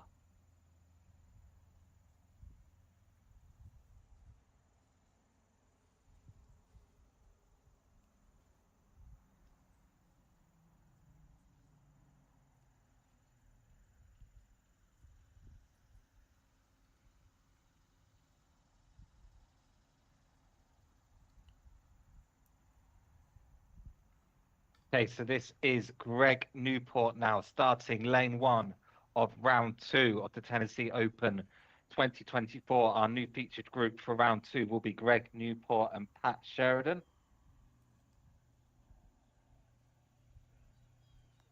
Always a lot of fun to watch Pat play. Pat is a strong competitor. You can see the idea there with lane 1, the single rebound off the back, and trying to land up that hill for the bank shot down into the hole. Good attempt there from Greg Newport. A couple of different ways off the tee off. Left or right cup location here is an option. Today's hole is playing on the right side. Nice and easy on the front door if you're taking it just to the left of that trap. Pat setting up to the left side of the tee box, maybe about 1.5 feet off. Let's see if he plays the front of the back on this one. Going to play it pretty strong off the left and a double banker. Let's see if it comes back in. Oh, good attempt there from Pat Sheridan. Very close. Very close. A lot of times the double banker on this particular hole location will get you closer more often, and you really want to set yourself up for the 2. If you get lucky with an ace, you can pick up a stroke off the field. Yeah, I do really like the look of that shot, the double banker. Nice lane to start with as well. It's a little bit technical. You need things to go your way to get the ace, but not too much danger as well. Correct. It's a good lane to start, I'd say, here at Mossy Creek Mini Golf. Good opening hole. Hole number 2 from our featured group. This is one of the most important holes in the course. The best ace attempt I think you'll find out here. Probably set up, you're going to see 1 foot off the left side on the tee box. Seems to be the case here. It's all about the speed. Aim for the middle of the planter. You can see the planter in the middle of the field. Let's see if that's the take on this one. It looks like a nice, easy putt straight down. It's going to slide off to the right side. There's a crest over the hill there on this that's difficult to see. It's a little bit of a touchy putt. Only 1 hole option on this particular second hole. You don't want to leave it short, which was not the case here. Got to get it over that hill.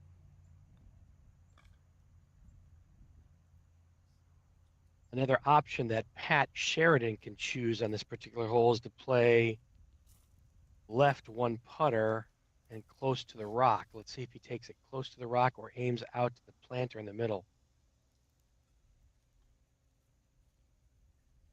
Gonna aim towards the center of the putter. Oh, it's too close to the planter. Yeah. The tricky second putt here.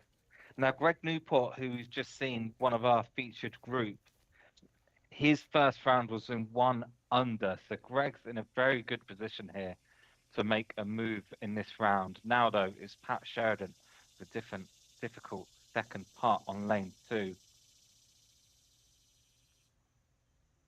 A little bit of a tester here for Pat. Goes right at it and right in. Yeah, you said it was an important hole, lane 2. Important for Pat not to drop a shot there. If you end up with a 3, you're really giving a whole stroke away because there's going to be some aces on that second hole. So Gary Hester has now finished his first round. Both Gary and Landon Weiss have the best score of the first round, currently 4 under par. They're our leaders at the moment. They're the ones to watch. Gary Hester, And that- USPMGA Masters winner and past Team USA member, doing very well. But now, though, it's Greg Newport on lane 3. Lane 3 also has 2 cup options. Cup on the right side. Oh, look at that. Look at that shot. Great putt. Straight in there for an ace. Greg Newport on lane 3. Exactly what he wants. So he was 1 under after his first round. He's 1 under now on his second round for a total of 2 under for the day. Pat Sheridan now on lane 3. Looks to be going for a different style here. Pat setting up on the right side. He brings it just to the right of the hole. Back off the path. And the ball does dribble to the left there. Again, leaving himself a tester coming back for 2. Yeah, not sure about that. I have to say, I think I preferred Greg's style there.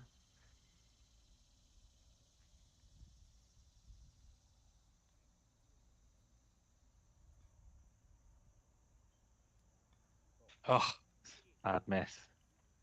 So Pat Sheridan will drop a stroke here on lane 3. One of our viewers, Tom Loftus, taking the opportunity to cheer on his Puttcast co-host.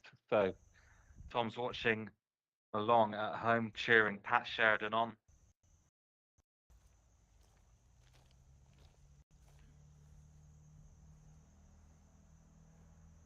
hole number 4 is a great hole down a couple of different coin levels to a back railroad tie. There's a hole in the second coin level with a pipe that leads down that can take you to the lower side of things.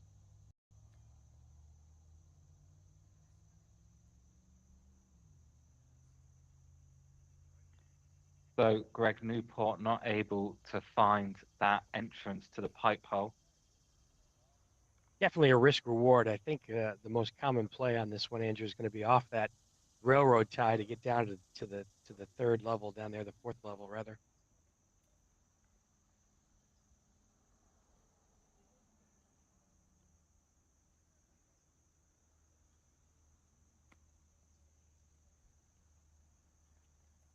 I think his option here is going to be able to play to the pipe now at this point, but there's no gimme once it goes to the pipe to the hole. Still could be looking at a 3, provided he makes it into the pipe in this hole.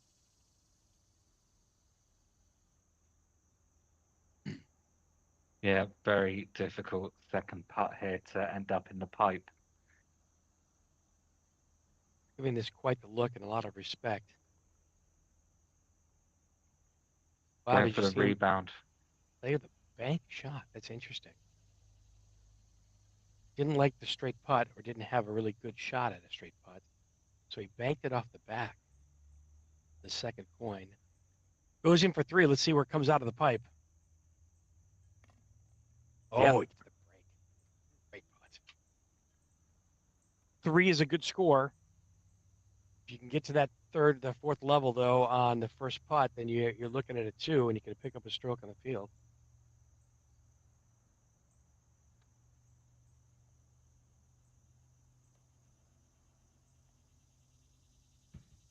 Pat opting for the double bounce off. Close. Should make this for 2, though. Yeah, let's take a look and see what he does here.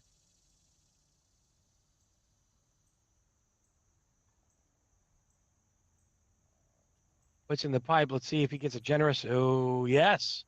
Yeah, All very right. nice. That's a good 2. He gains a stroke back that he lost in the previous hole when he lipped out on hole number 3. So on to hole number 5 for the feature group.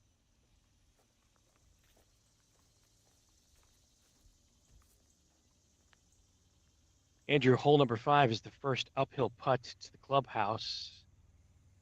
A lot of the holes that face away from the clubhouse have a downhill putt. This is the first uphill putt facing the clubhouse. Again, a 2-hole option on this one. Looks like the pin location is going to be to the right. Mhm. Pat does have honors on this particular hole. We'll set up to the left. You see the massive break on that. Is it enough Really respect? big break. Yeah, yeah. You can see it's quite severely uphill as well. Pat leaving himself with about a 2.5 footer, and he's also checking his nose to see which way this breaks. Very There smart. will be some movement here, absolutely. Yeah.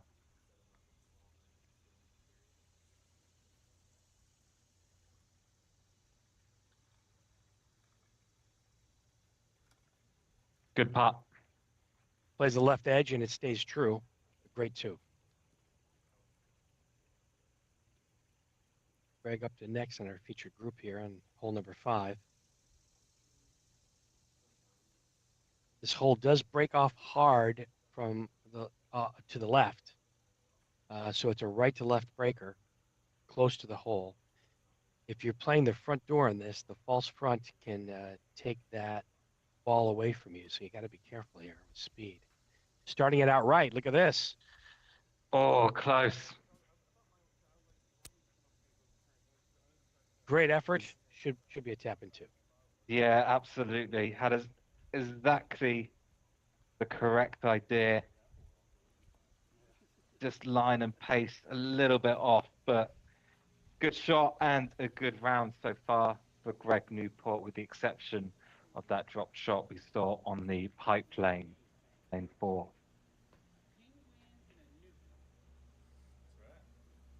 Hole number 6 on our featured group. Very interesting hole, Andrew. Ace opportunity. However, you can see some big numbers in this hole that can come into play here. Mm-hmm. Hole location is the top of the button.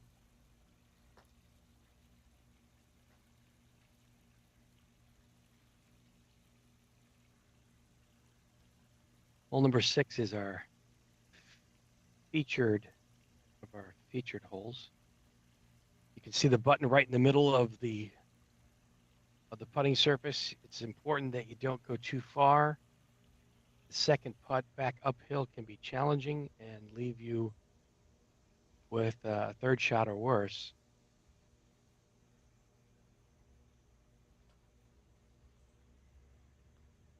Very close there to the 2 on 17 and top left. Hanging off the edge of the hole.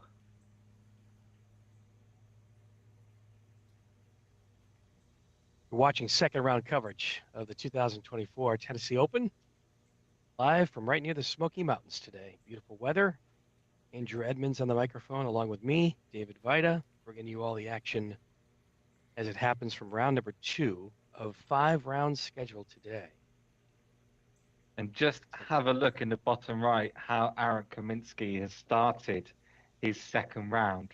3 under after 4 lanes. That has skyrocketed Aaron up the leaderboard.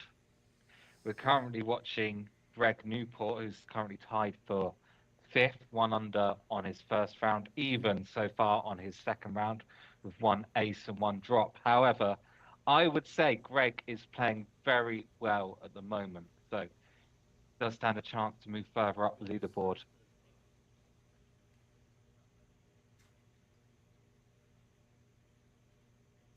Gary Hester and Landon Weiso with the best scores in the first round, both 4 under after the first round. They're at the top of the leaderboard at the moment.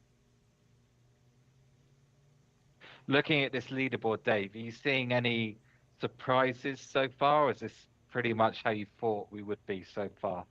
I think you'll see Pat Sheridan come up a little bit too as well as soon as he gains his feet on this. Even though this is the first time that Pat has played this course, he was very excited and looking forward to it. I think he'll settle in nicely. Aaron certainly is a favorite, and Gary Hester, you can't rule him out. I think that if Gary can hold where he's at and continue to progress up the leaderboard, I think you'll see him and Landon in the end. But I wouldn't count Aaron or Pat out. I'll just try to. I've been trying like whenever I'm filming, sort of like stand in front of it, you know, the sun's facing it. Yeah, give it some shade, but that's about all. I don't know. It might cut out, it might not. Yeah, Pat Sheridan approaching the 6th hole, which is one of our signature holes today, along with hole number 17 of the 2024 Tennessee Open. Pat's staring it down and knows what he has to do. It is a button type hole or volcano where you have a top level. It's a fairly straight putt, but the speed is absolutely crucial as we close in on this hole. See what Pat can do.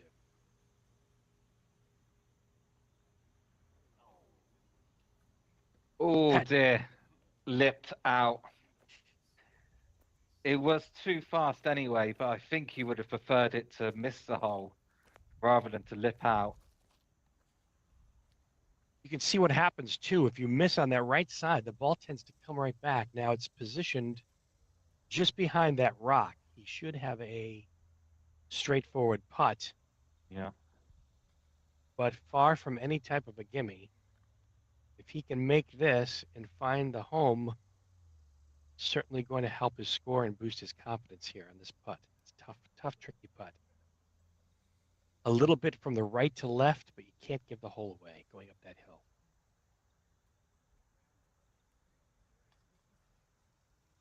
hill. No. Not hard enough. Andrew, it's so tough to judge the speed on that type of a putt. And you can see what happens now that it brought him all the way back to the beginning, back to the tee box. He'll set up again, 1 foot on the right side, and he'll try the putt again. This is for number 3 now, I believe. Yeah. There's no penalty for going back to the start. Still set up your ball accordingly. No penalty. Forward up straight. Oh, No. geez. Oh, Pat.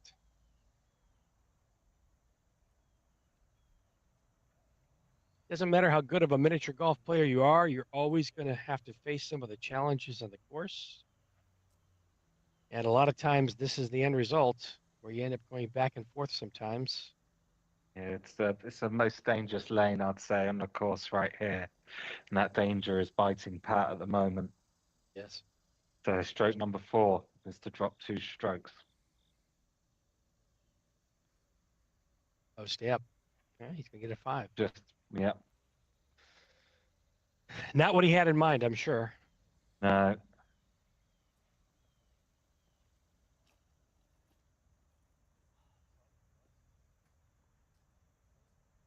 Second round coverage for the 2024 Tennessee Open. A lot of holes left for Pat, so he's just got to stay focused in it. Yeah, he'll be 6 over for the tournament at the moment. But absolutely, like you said, a lot of lane to go. Greg Newport now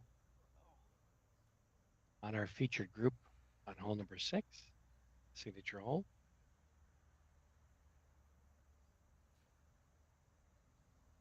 Taking a good look, giving this hole a lot of respect.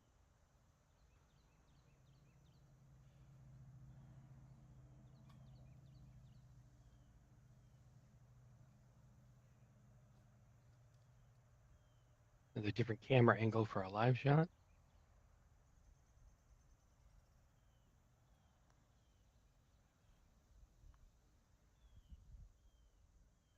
Stays up. Just about up. Yeah, just about. See, there's a bit of a traffic jam at the moment on this lane. Understandably so. You've got some players waiting just in that shack in the middle of the course.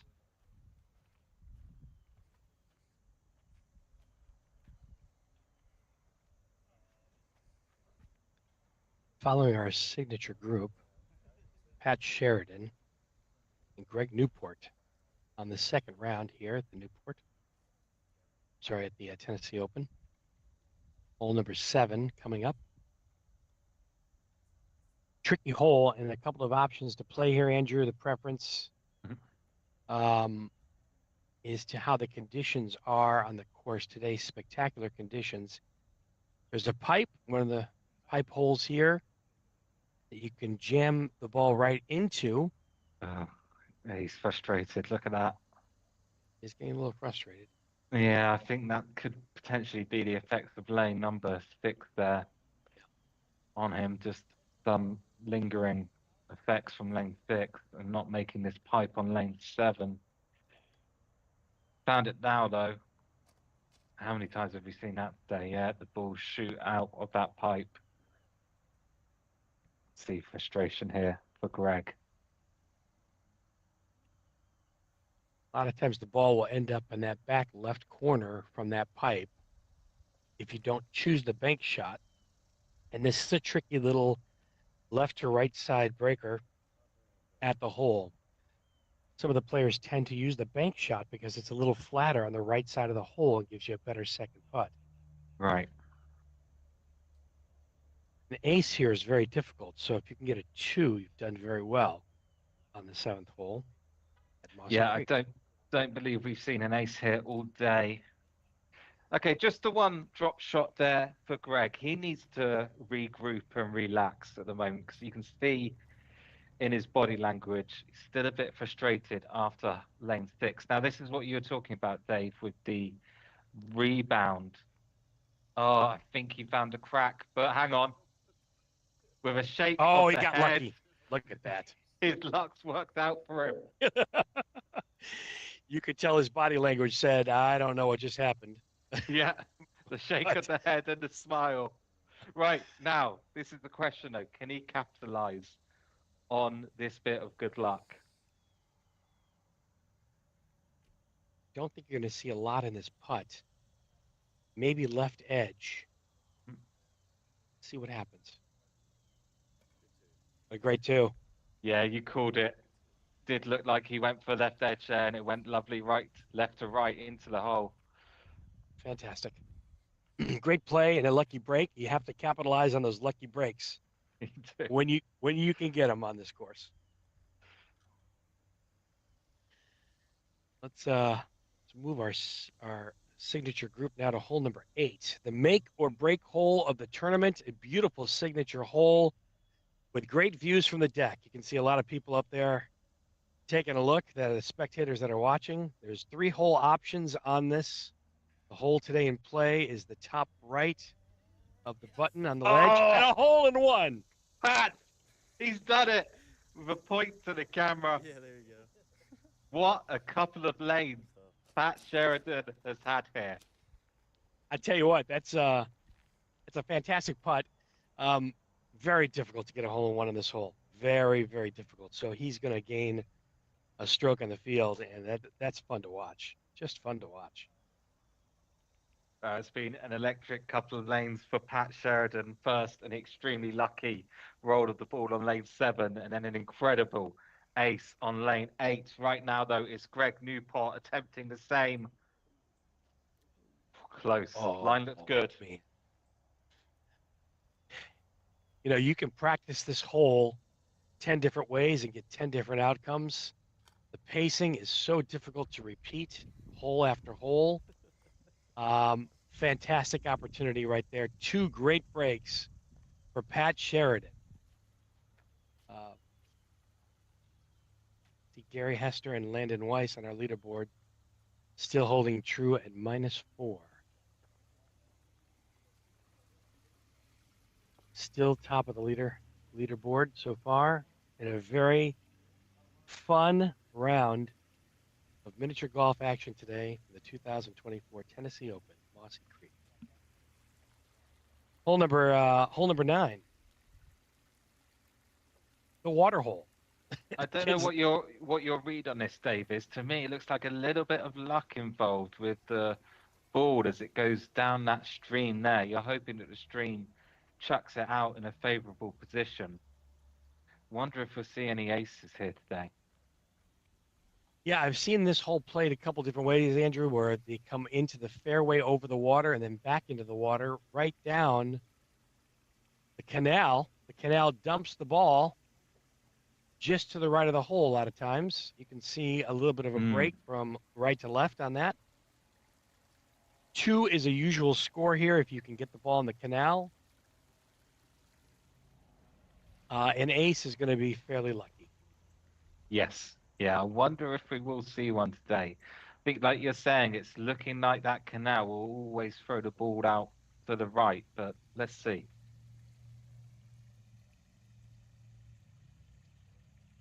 So at the halfway mark of round number 2 of our signature group, they're adding up their scores to see where they stand.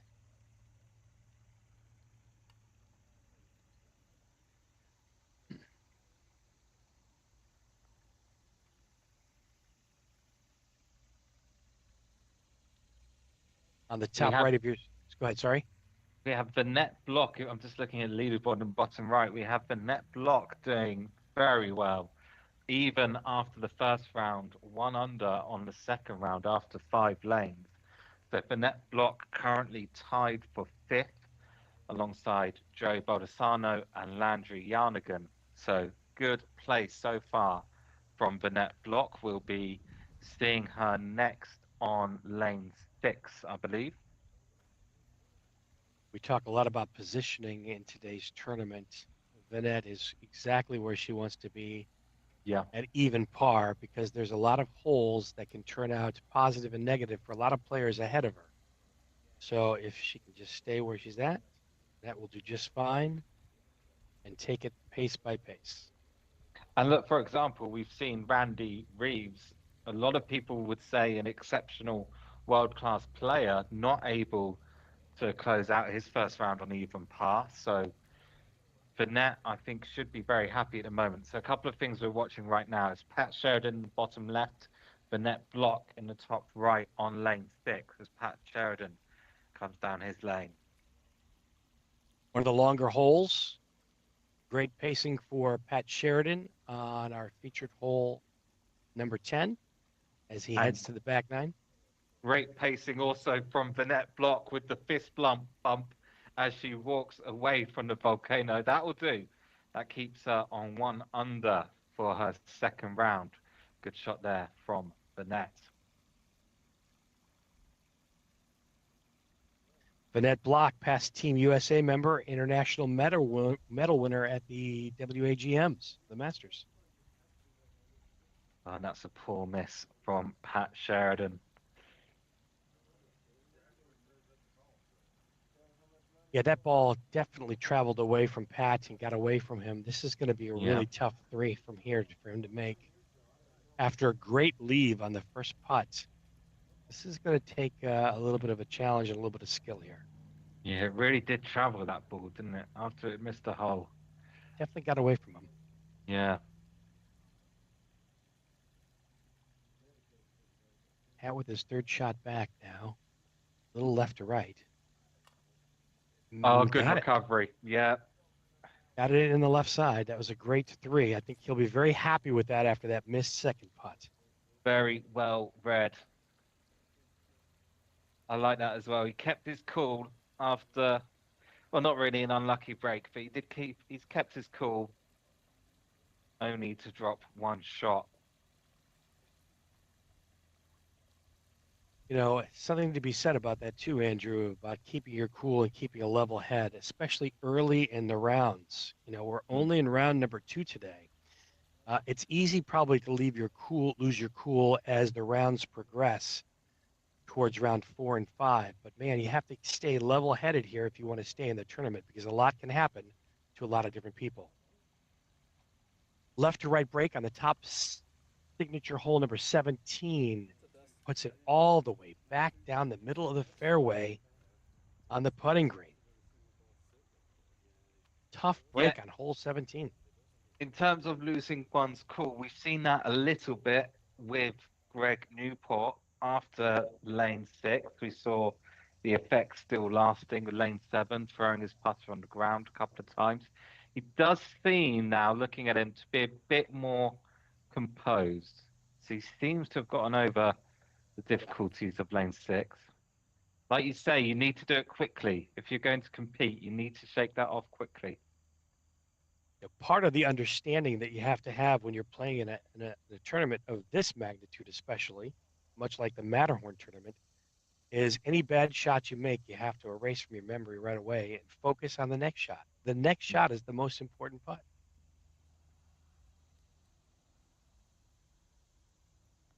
I believe this is hole number 11, I think, for our featured group. Pat and Greg.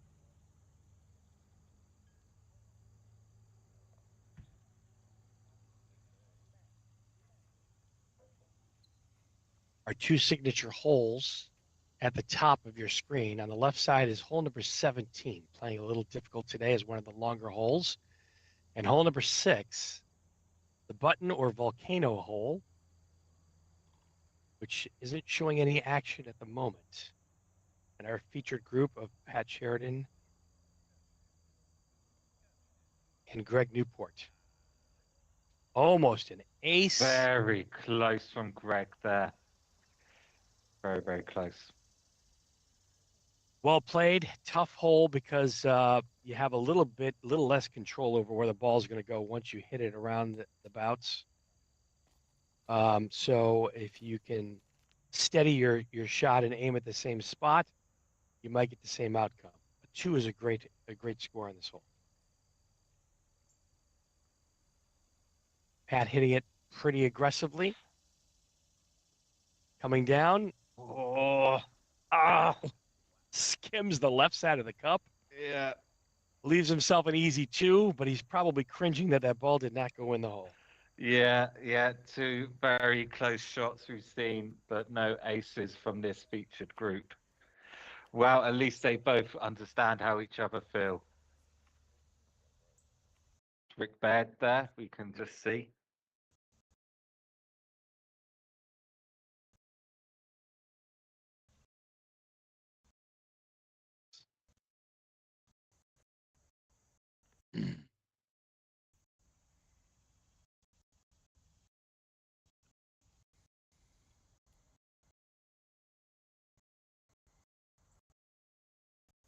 Might be having a little technical difficulties with our roaming camera, but please bear with us. Those cleared up for you.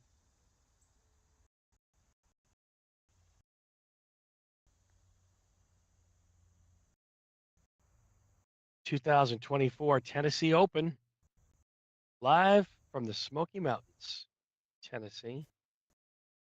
5-round coverage today with Andrew Edmonds and myself, David Vida, 2023 Matterhorn International Pro-Am champion. Bringing you all the coverage live as it happens today on a beautiful day in the 70s in Tennessee. Couldn't ask for better weather accommodations from Mother Nature today.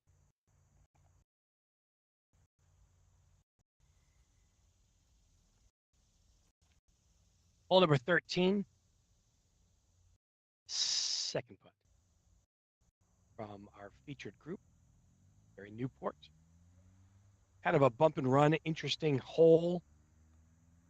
Depending on where you play it, you want it down on that second level on your first putt. Sometimes you can get caught up on the first level, which doesn't help you much. It's a 3. No, I think we saw that, in fact, from Randy Reeves in his first round getting stuck on the top level also. It's true. We did see that, actually. So getting it on that second level down below is really important. And you have to bounce it, run it, and he gets it through the middle part, and that's a good chance at an ace. You see how the ball does tail off to the right. So this ball is going to come back right to left edge. That's how Greg missed that putt, that second putt. He's a little angry at himself. Yeah. Let's see if Pat can come back with a little bit of course knowledge and watching his putt. A little right to left on this. Oh, I missed it too. It's tough. It looked like actually quite a significant right to left there. Yeah. It did bend a little bit, but Pat will get a 3. I think you're going to see that a lot, though, from today. If you don't have that course knowledge of how to play that particular hole, it's going to cost you a stroke or 2. Interesting dynamics on this course. Well, I have to say, I'm really liking the course design. A lot of mix between risk versus reward. A lot of different styles of shots we're seeing as well. So very interesting course. Perfect course for a WMF World Adventure Golf Tour tournament. Been interesting so far. Very appropriate. The clubhouse was built back in the 1930s with all natural slopes. Everything funnels down towards the creek, hence the name Mossy Creek. The 18th hole, which we'll get to and see a little bit later on, is the slope high point. So if your back is facing the clubhouse, you're putting downhill. If you can see the clubhouse on your way in, you're putting uphill. So it is a perfect design, and it gives a lot of challenges to skill levels and all different kinds of players.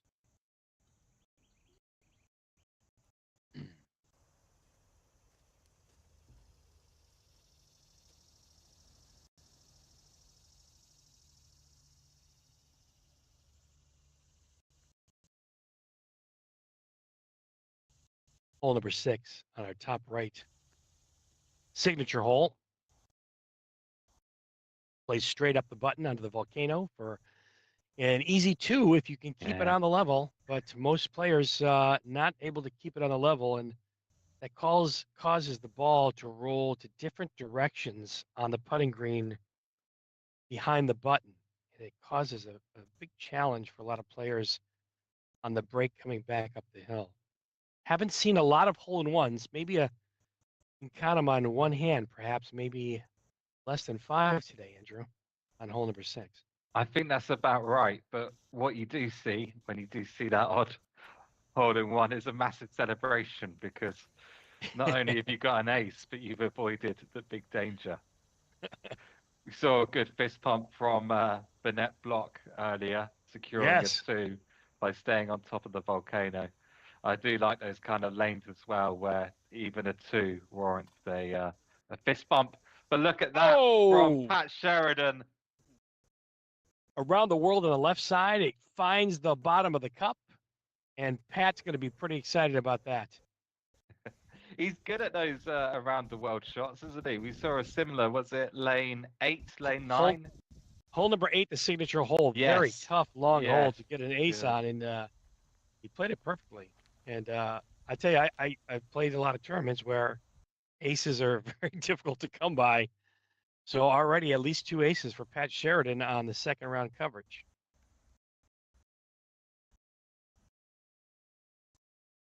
Pat heading, I think, to hole number 15. Our Bluetooth coverage might be a little bit shaky today, but please stay with us as we work through those.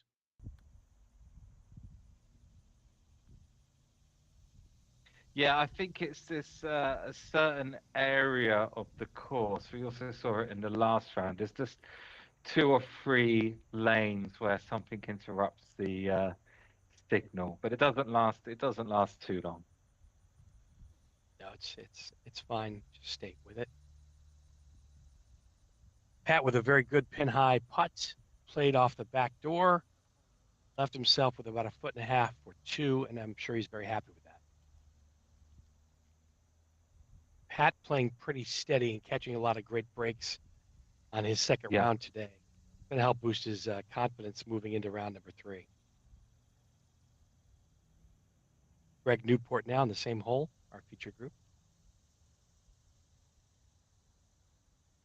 Taking a couple looks at it. Uphill putt. And then back downhill.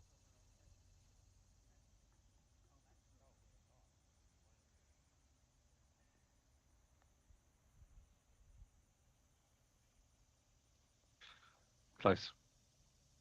Looks like you tried the front door there. It does swing back around to the right. You can see that it does go back up the hill and then comes back down towards the cup. Should be a straightforward second putt as soon as he gets relief from the bricks.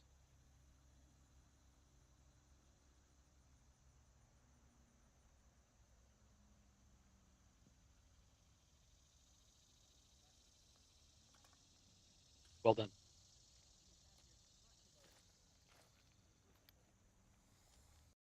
So our featured group of Pat Sheridan and Greg Newport trucking right along.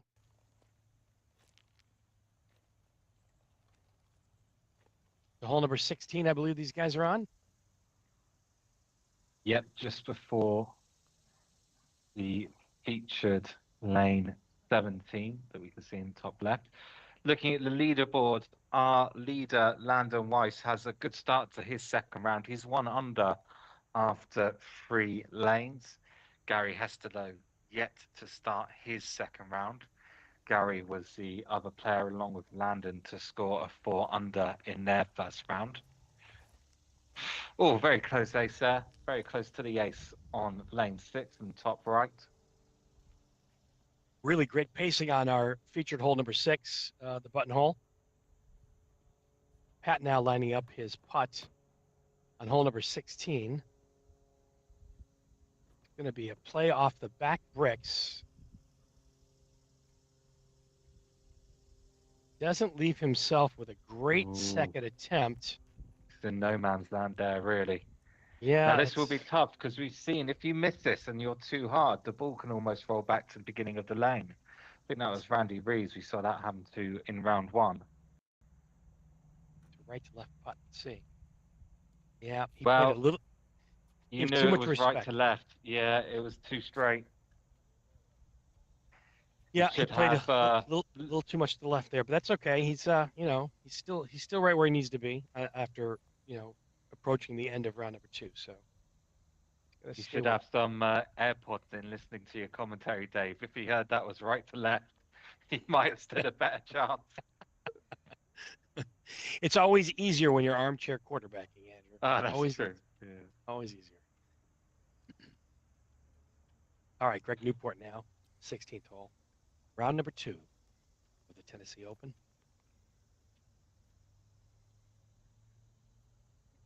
Definitely a right to left break. Plays it off That's the a brick. rebound. Oh, close.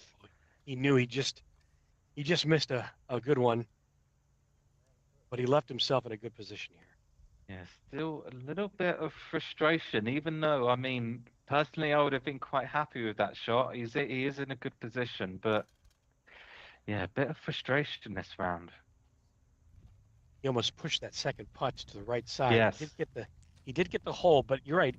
It's a little too early to be frustrated with your game because so much can happen. In the first 2 rounds, you're really gaining a lot of knowledge of how your future holes are going to be played. So you really have to stay focused and not lose control of those emotions. Really important in the first couple rounds.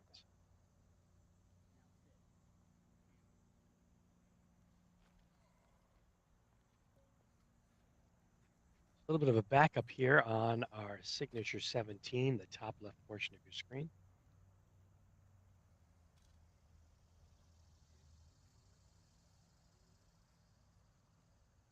Our featured group, Pat and Greg, getting ready to go.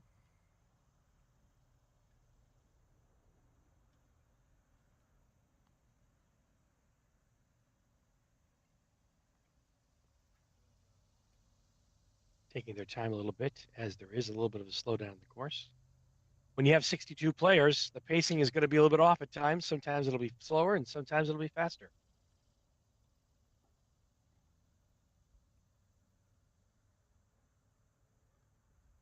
Great putt on hole number 17 there. A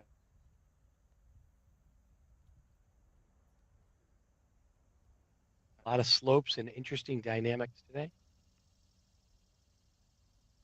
A lot of slopes, interesting dynamics today on the course.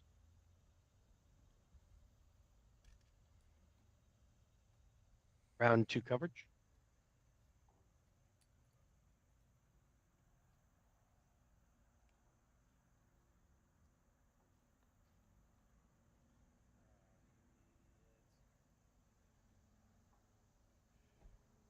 Oh dear. And it's a windmill action with the putter. As Greg Short. Newport leaves himself on the ridge. Lane 16. Tough second putt here. Pacing down the slope is going to be important. Yeah. Great putt. Good save. You wouldn't know it though by looking at him.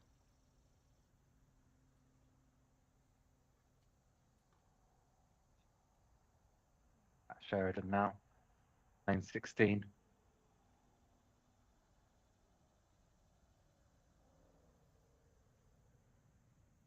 Down the slope. Off the back door. Left himself a good 2.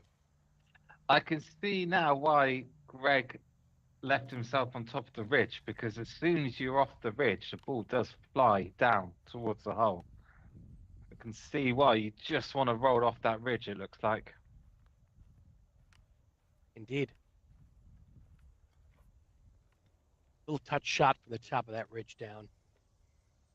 Don't have to give the ball very much effort.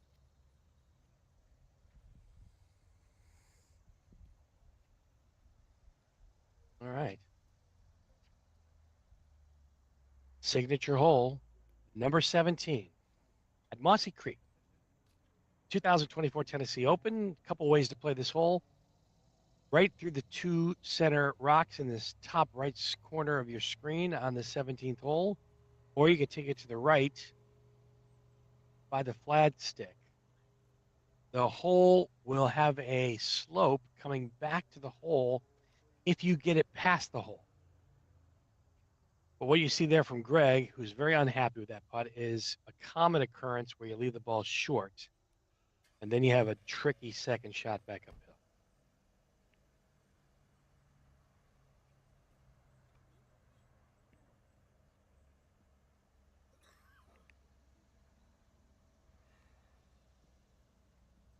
Greg now getting his emotions in check, giving the second look on this putt uphill. It should be a straight putt uphill, maybe a tad left to right, but you don't want to give the hole away.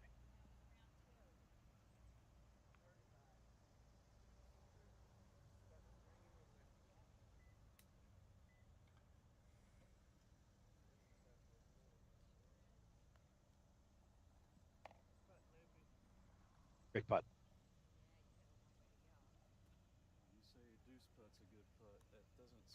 Very good putt by Greg Newport. Pat Sheridan now back on the tee box on hole number 17. Last time he played it through the rocks, and I think he got caught up. Let's see if he can make it through the rocks this time.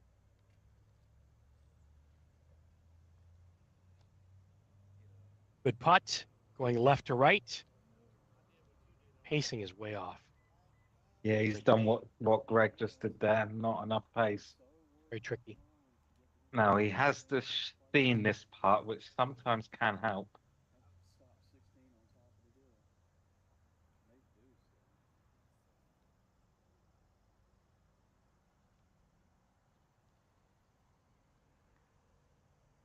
Similar putt to what Greg just made. Let's see. Yeah, Well yeah, done. nice. Straight uphill, a little firm to the back of the cup, and he'll get his two. Two is a good score in this hole. Because of the undulation and the slope, but there's not going to be a ton of hole-in-ones on 17. But 18 is certainly a great finishing hole for today's tournament. Going to start about a pace off the left side.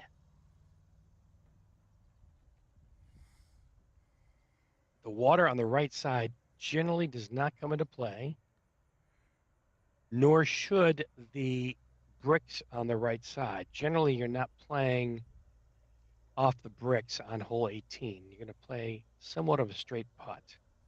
Stay to the left of the rock. Sorry, to the right side of the rock. The beautiful lane to finish. Really is nice. Look at this. Great putt. So you'll see the line did look really good. I was thinking the line looked good. Yeah, it did look really good. Play a little bit left to right, tiny bit. You're probably aiming on the left edge when you're putting, and you have to hit it firm. It's a long hole, but it's straightforward. There's not a lot of dynamics in this hole, but it's a great finishing hole for 18. Certainly a hole that can determine the finish of a tournament like this with a hole-in-one. As Sheridan doesn't waste any time, he gets up, hits it aggressively, playing it off the back door. Not a bad play. That'd be Greg Newport finishing his second round here with a 3 over following 1 under first round. Saw some wobbles through him throughout the round. So he's on +2 for the tournament. Nice confident finish for Pat Sheridan with a little wave. Been an interesting round for Pat as well. Some lucky breaks, some great aces going around the world. Pat Sheridan, AMA member and founder and love of penguins, past Team USA member, media chair for the World Mini Golf Federation, and Matterhorn tournament organizer coming up here in a couple weeks in Canton, Connecticut. Looking forward to that tournament too as well. Pat with a respectable round finish on his second round today.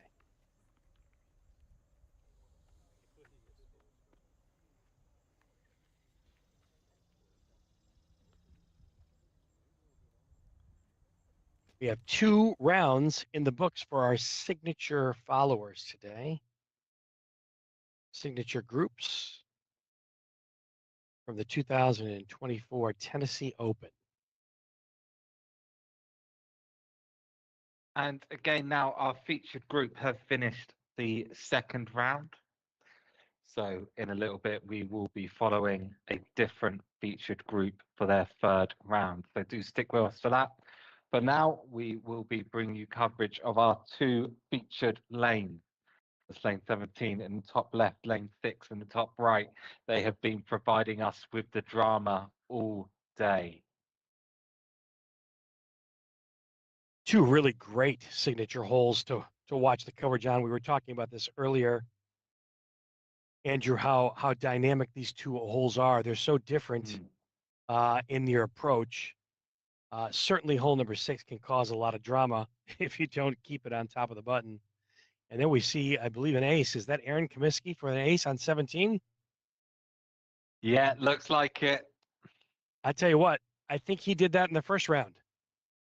I think he has back-to-back aces on 17. Maybe he You know, just loves the camera. Maybe he sees that camera and thinks now it's ace time. I was about to say, I think he's just showing off. Aaron is a very strong competitor, and I wouldn't be surprised if you see him at the top of the leaderboard after round 4.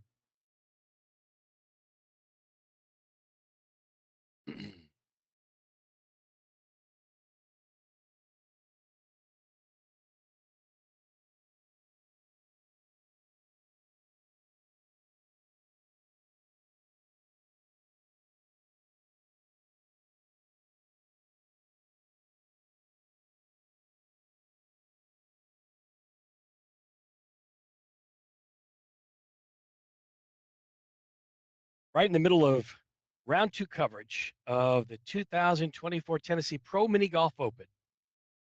Returning to Mossy Creek Miniature Golf for a 5-round event today. We started at 9 a.m. with 62 players. Pro and amateur division, a purse share of $2,500 today. Another Tournament good is over. ace set on lane 17. And a good find at the top of the volcano on lane 6. Last few Ace, minutes, these players making it look easy for our 2 featured lanes. Anything but really. a lot to celebrate if you get an ace on hole number 6 today. Mm. Oh dear. You can see what happens on hole number 6. If you leave it short, ball is going to gain momentum and end up coming all the way back to the starting point. He didn't have to reset because it didn't go past the tee box. So he has to take a second putt from right where it lies, and then unfortunately, a little too ambitious.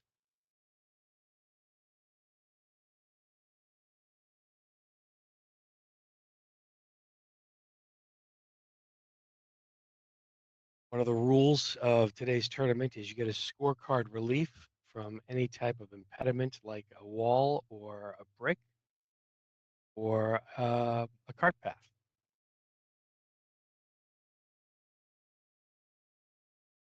Third putt does not stay on top.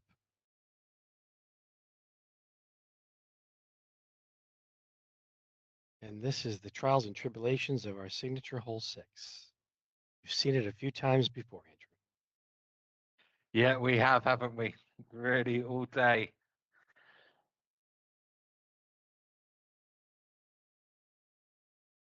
I'm not sure if there's a limit 6 strokes per hole on this, but we're getting close. And I'm sure frustrated too from the putter. Yeah, he kept it on the level. That's going to be, I think, a 7.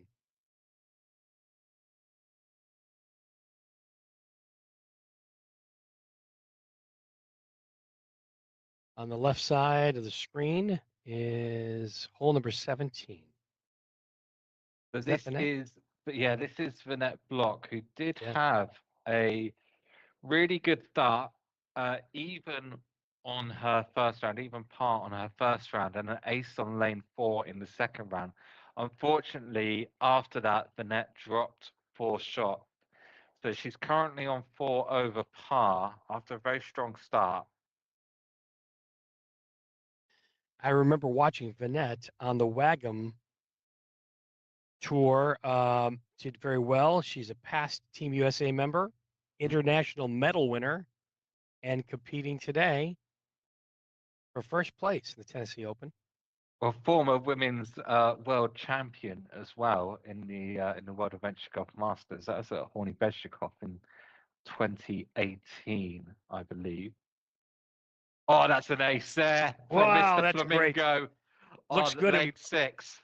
Good fashion, good putt. That's what that Yeah, is. And he yeah. quickly walks off the green. It's a shame, isn't it? It's a shame that, in a way, it's a shame that you got an ace because I always like seeing him on our screen. But he did it. He walked off an ace there.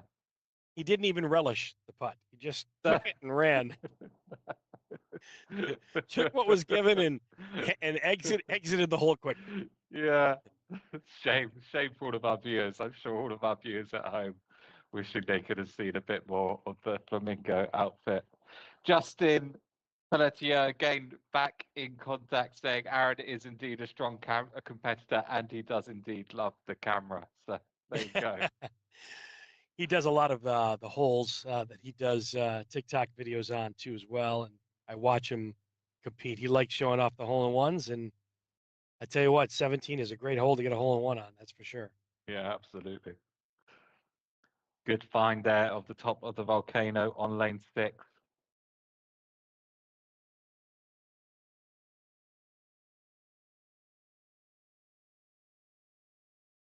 So for those joining us, we're just in between our featured group coverage. Our second featured group have just finished. That was Greg Newport and Pat Sheridan. They've just finished their second round.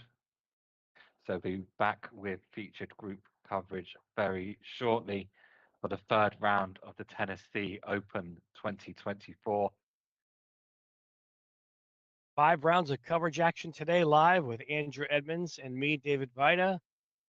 Pros and amateurs alike today. 62 players.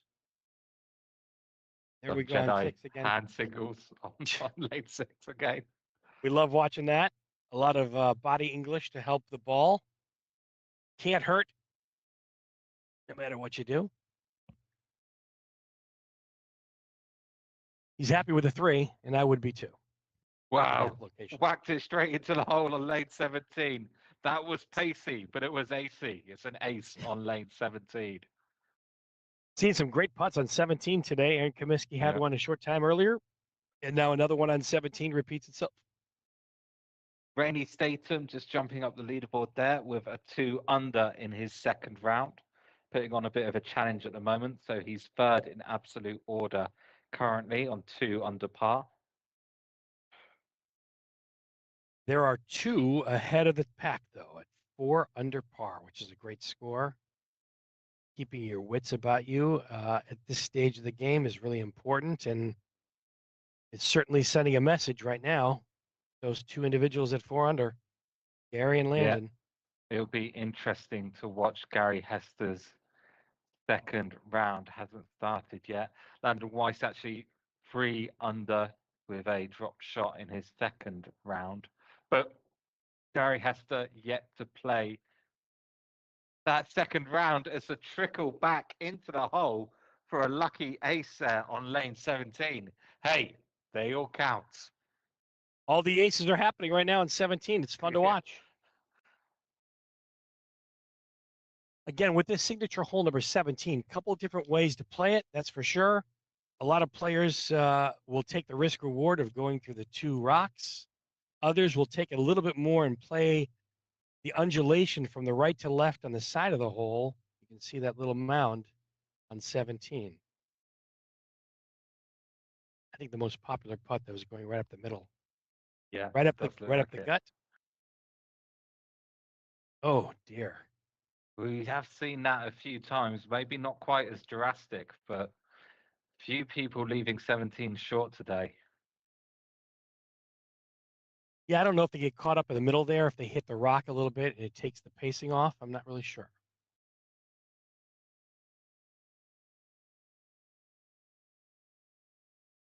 This would be a spectacular two if you can find the bottom of the cup on 17 from this length. Also troubles on number 6 from behind the hole. Be nice if we could see both of these. Find a home. There it is on 17. Great two. Back to number 6 in the top right of your screen. Tough putt. Enough pace. It's a little short.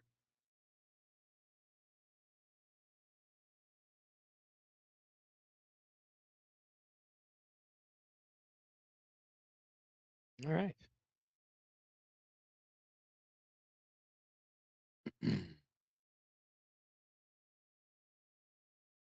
Back over to the tee box at 17.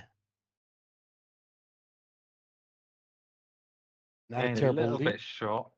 Yeah, not a bad leave. This should be maybe left edge, but probably firm straight in. Yeah.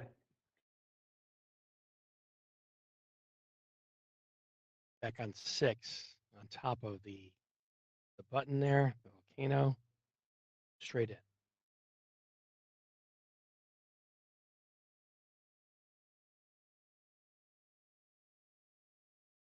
Two fun holes to watch as the action unfolds. Looking at leaderboard currently, who do you think would stand a good chance if they were to win the automatic qualification into the WMF World Adventure Golf Tour final? I know you're hoping to win one yourself in the Maton coming up, but looking at all those names, who do you think would stand a good chance at Aces Mini Golf Gloucester? You know, Landon has been really consistent as of late. I've seen him play, and he fared very well on his last tournament. But it's tough. It's tough to count out tied for 5th right now, Joey Grable. Um, you know, he still has a lot of miniature golf left, and he has an excellent track record. So I wouldn't count Joey out at all on any of this. So I would say keep a close eye of him. He was the 2022 Tennessee Open winner here, and the US PMGA Masters, US Open winner, multiple World Putting League event winner. So Joey's got a lot of accolades, and I think he can still come very close to a fantastic finish here as we move forward. But anything can happen. Yeah, and of course you've been through that journey that the ultimate winner will go through as well. So they're playing with golf balls only at the moment. The final in Gloucester will be played with mini golf balls. So you're looking for a winner who can possibly adapt to that playing style. And then, of course, with the final in the United Kingdom this year as well, the winner will be traveling a long way. So that's extra added challenge there as well, the same challenge that you faced last year. I understand you did a lot of training with mini golf balls and you arrived quite early to try and combat the jet lag. Yeah, I felt it was important that if I was going to make a journey out there to the Czech Republic to compete in Brno, that I give the course a lot of respect and really train as much as I can. One of the things that I did was get used to the European golf ball style, and it's very much different than hitting a normal golf ball that you'd play with big golf that a lot of these players are probably using today. It does add an extra dynamic, and it takes a lot of skill to be able to transition from one ball to the other. You really have to know what those balls are going to offer you when you hit it with the putter. And it's very tough to be consistent. I found that to be the case in my challenge. When I won the Matterhorn last year, I did use a regular golf ball, but I tried to keep in focus that I didn't really want to know where I stood with the pack. And it was kind of a surprise towards the end of the round where I found myself in a tie for first. So I found that that approach helped me the most. But everybody here that's playing in the 2024 Tennessee Open is going to have a little bit different approach. Um, you see Gary Newport get his emotions in check, probably knowing that he needs to make aces and birdies, and when those things get away from him, he tends to show his emotions on his sleeve. And sometimes that's good for players. Other times, not so much. For me, I try to pretend that I'm not going to win, and then I just try my best and play my own game. That seems to be the best approach for me. But everybody's a little bit different, as you can see on today's broadcast. Yeah, I have to say, I do like the approach of not focusing on the scores too much once the tournament has started. Personally, I try to leave my mobile phone off or somewhere where I can't get it. And the only time I have a look is to make sure I know when my tea time is coming up. So I do tend to favor that approach as well, just trying to block everything out. But then I know very successful players as well that whenever they're not playing, they're staring at the scores. Oh, what a backdoor race there That's on a great one. 17. Another one. Seeing the aces come in strong now all of a sudden on 17. Definitely could be a game changer for the holes. Yeah. Yeah, knowing where you stand in the tournament sometimes can play against you if you're too worried about everybody else. You can't always focus on your own game. And what it comes down to, especially in 5 rounds like this, is playing your own game. Tom Loftus was commenting too about counting Joey Grable out from playing in the WAG finals, as apparently Tom says he's never been on a plane in his entire life. It's going to be tough if you can't fly to get there. Yeah, I suppose so. Yeah. Or maybe this will be the push. I don't know if he's going to swim or take a boat. Maybe, I don't know. Yeah. We'll see. For me, when I played last year's Matterhorn, it was all about getting to Brno. It was Yeah. all about that was the push for me to win. Was I wanted to experience that type of level of competition and be a part of something special at an amazing course in Bowling Brno. Amazing. Yeah, and it was a really special event to assemble the best of the best from all around the world. And what we're watching right now, part of what we're watching right now is finding out who will earn an automatic qualification into the next WMF World Adventure Golf Tour final in Aces Mini Golf Gloucester in the United Kingdom. Yeah, the players today are competing for a total purse of $2,500, and of course, that exemption into the event that you just mentioned, which is really something special to be able to play in that against some of the best miniature golfers in the world, adventure golfers. It's quite an event to be a part of. The whole process, and it starts long before the day of the tournament, being practice ready and knowing your game and studying the course and then taking the time to know every hole. It's all part of the process, and it's so much fun. Front door ace there on lane 17. I believe that's Rick Baird. That's fantastic, boy. I'm losing count of the aces on 17, Andrew. Losing count. I don't think we were expecting that at the beginning of the day, but here you go. That's fantastic. Of course, it is still early in the day. You know, Gary Hester there, the current leader, hasn't started his second round yet.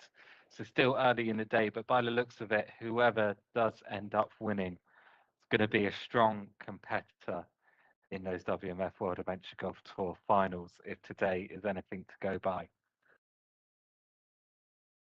David Lanham there, jumping up the leaderboard after 2 under in his second round. Currently on 3 under par for the day.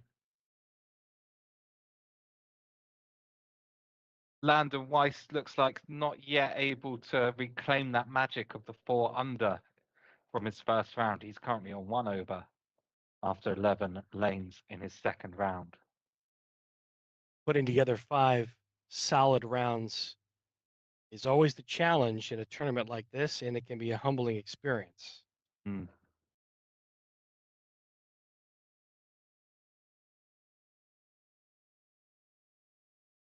This is the second round coverage of the 2024 Tennessee Open, Jefferson City, Tennessee.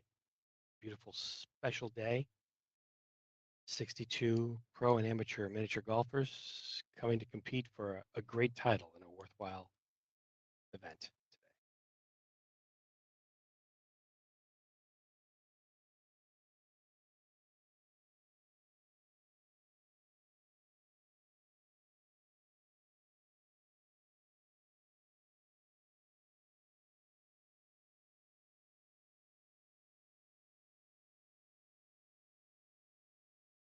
Second putt, back up the hill.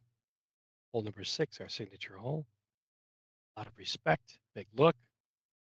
Great pacing, just short, but a bit of emotion there. Can't be overly dissatisfied with a putt like that when you're able to get that close to the hole for a tap in 3. 3 is a little disappointing, but not an unusual score on this hole today.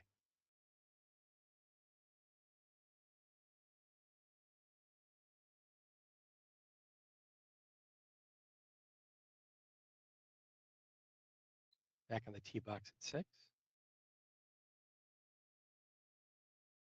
Now, I think actually Gary Hester should have started his second round. So there might be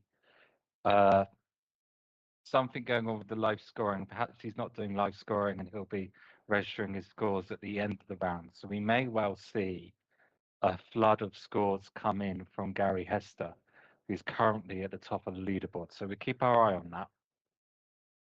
Fair enough.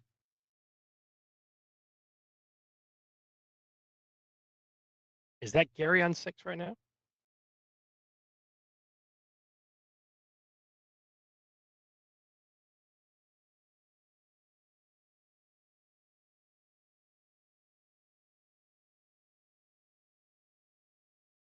Hole number 6 taking its lumps right now. Wasn't able to get it up with the first shot or the second shot. Third shot does stay on top of the button. And it could be about a 2-footer for 4, but he does lip it out. Got to be careful of those tap-ins too as well. You want to make sure the ball ends up at the bottom of the cup. Could it be a 5? We've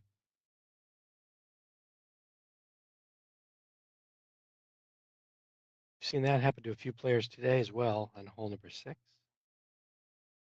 Back on 17. From behind the hole, this does go fast. If you miss this, it's going to speed on by, but he knocks it right in. That was an ambitious. We can see Gary Hester's scores being registered now, and they're going to come in quickly. So he has just finished his second round. So this will be interesting to see. Will Gary Hester be at the top of the leaderboard after his scores are registered?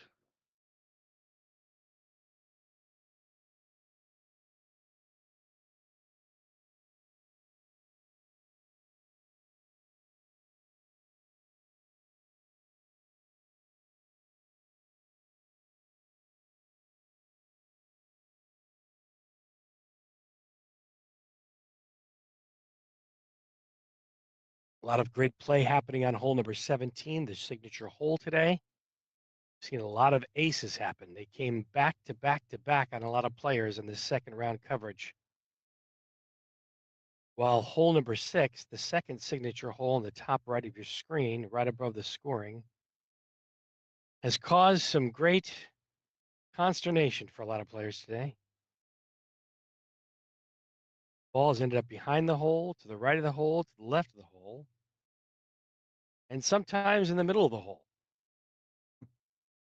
But there's another 3-putt right there, which has been a common scene. If you leave it to the left side of the hole. So there we have it. Gary Hester's scores have registered for the second round.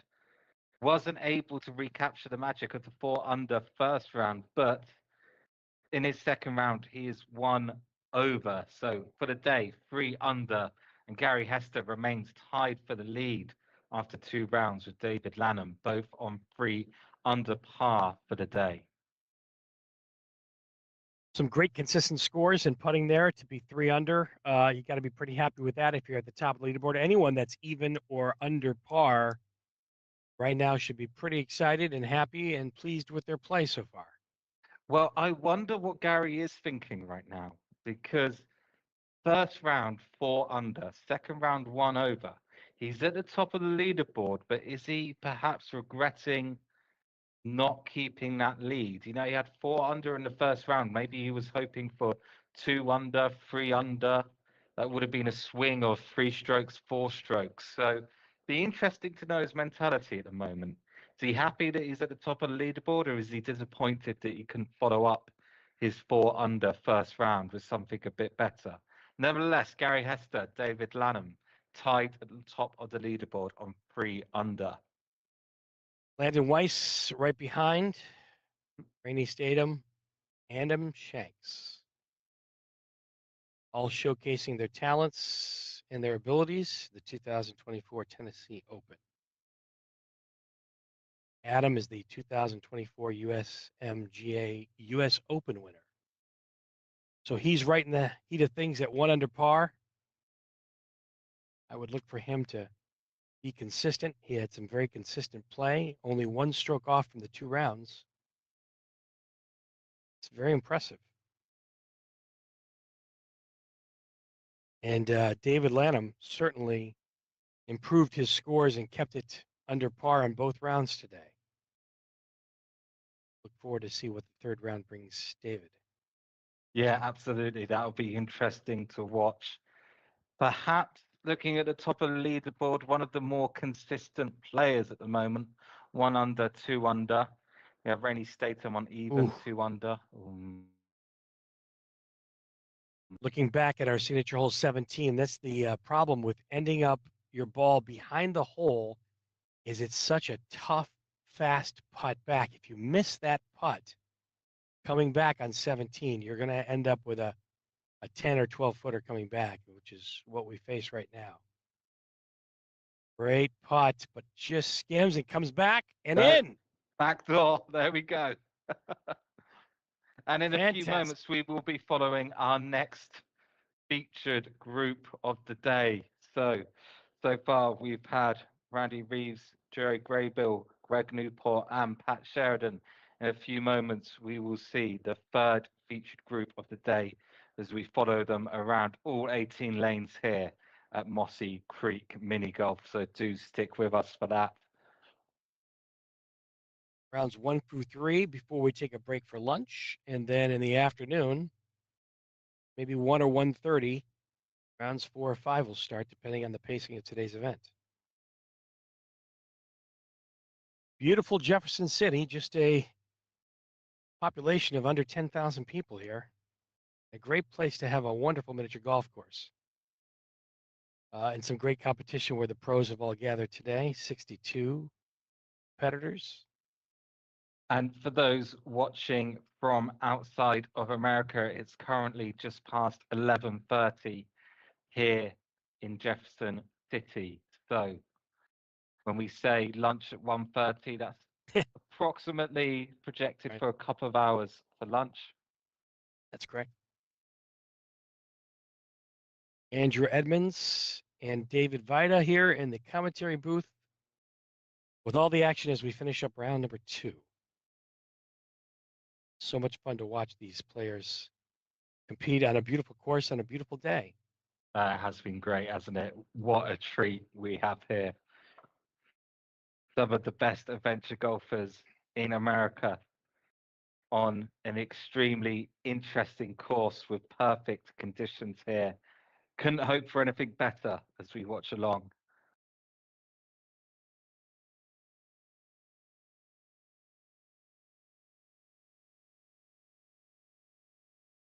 two signature holes representing hole number 17 on the top left and hole number 6 on the top right of your screen if you're just joining us. Provided some ample entertainment with most of the aces today coming on 17.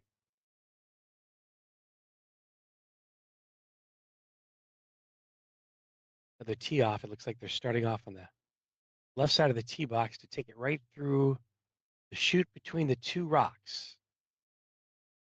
Anything short of the hole runs the risk of coming back down for a long second putt. Anything beyond the hole on 17 will leave a tricky second putt downhill that could get away from you if you don't make it.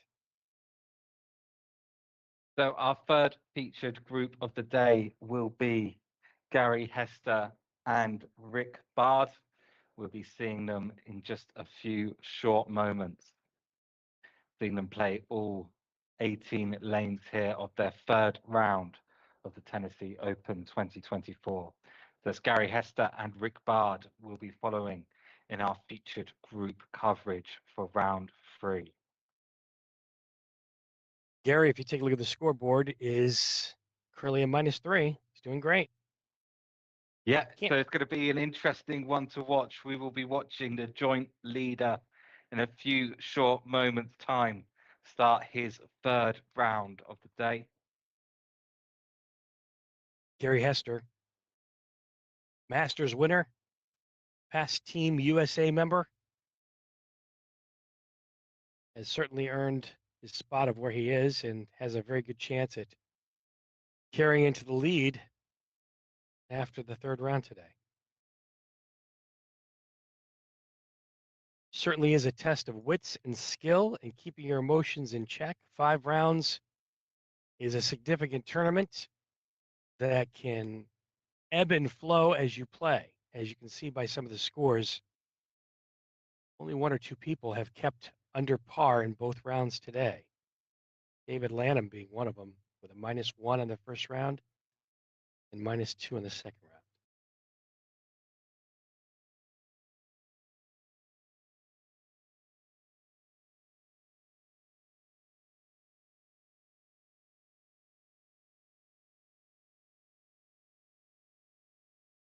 Back on hole 17, second putt uphill, a little left to right, firm.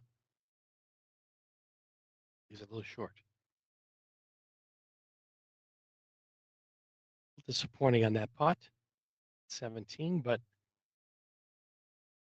should be makeable for the third.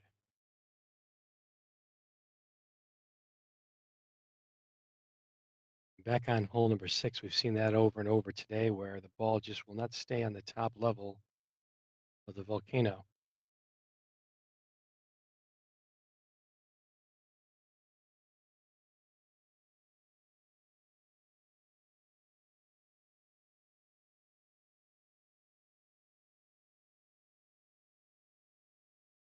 Shout out to one of my friends, Darren Cohen, who's listening on the podcast today from beautiful, sunny San Francisco, California. Welcome, friends. The 2 putt on 17 and certainly a knee knocker on 6 as you go back up the hole from behind up the hill.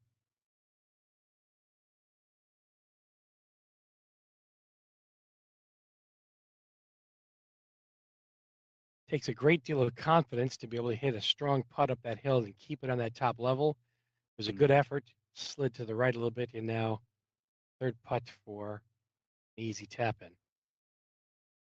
Travis Walsh has got in touch, wishing all of the competitors good luck and saying that he wishes that he could be here today. Well, you've got the next best thing, Travis, watching along from home. And the coverage has been really amazing with the camera angles and our 2 signature holes here. And of course, following our featured groups has been a lot of fun.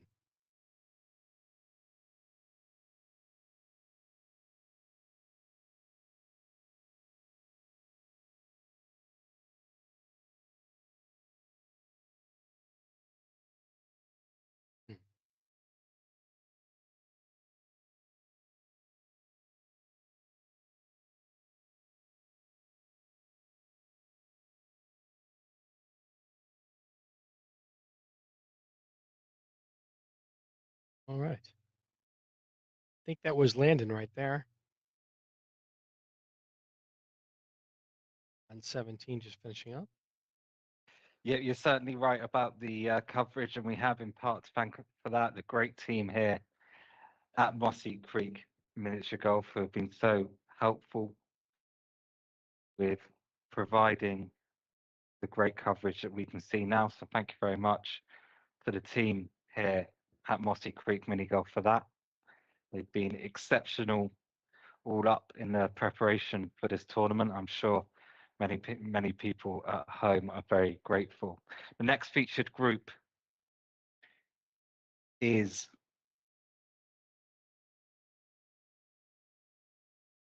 Gary Hester and Yep. Rick Bard. Let's not forget your team also, Andrew, that put a lot of this together to make it happen. It's fantastic event and a fantastic coverage. Thanks for having me. Certainly enjoying the coverage and the action and being able to bring some color and some play-by-play to everything that's going on. Hole number 6, Pat Sheridan. Left it a little long, has a little knee knocker coming back up the hill. It's going to take a little bit of confidence to make sure that you keep it on the top level or in the hole. It does go right to left, depending on the speed. Does knock it in for a 3. I don't think he'll be too disappointed with that.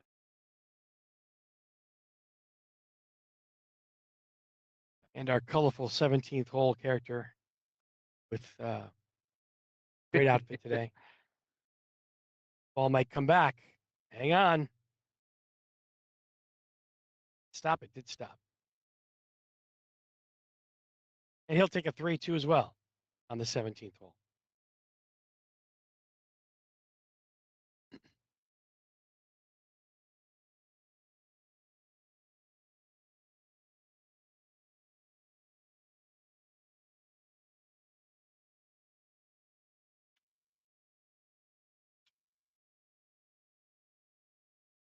Appreciate you joining us today for the 2024 coverage of the Tennessee Open. Jefferson City, Tennessee, right outside of the Smoky Mountains. Not too far from Knoxville, Tennessee, on the East Coast for our international viewers today, just after 11:45 a.m. Eastern Time. Finishing up round 2 of 5 coverage, starting round 3. Taking a break certainly after the round 3 coverage to regroup and put some new pairings together based upon a lot of the outcomes of the scoring today. Bottom And our right next side. featured group, Gary Hester and Rick Bard, will be on the course very shortly. So do join us for that as we follow them through all 18 lanes here at Mossy Creek Mini Golf.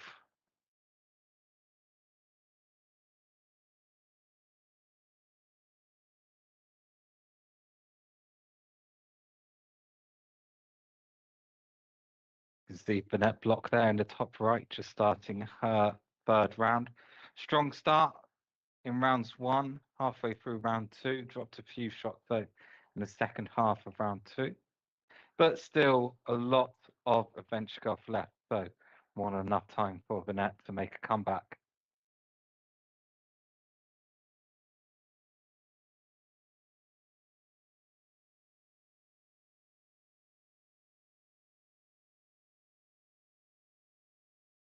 We're about 10 minutes away currently from our featured group coverage, Gary Hester and Rick Bard. So in about 10 minutes, we will be seeing them start their first lane of the 3rd round here of the Tennessee Open 2024. Still everything to play for. At the moment, we have 3 joint leaders, Derry Lanham, Rainey Statham and Gary Hester, who will be following in his 3rd round, all on 3 under par. On 2 under par, Landon Weiss, currently in 4th position and tied for 5th. Few players on 1 under par, including Adam Shanks, Brandon Davis, Jerry Baldessano, Jerry Graybill and Travis Robinson, all on 1 under par.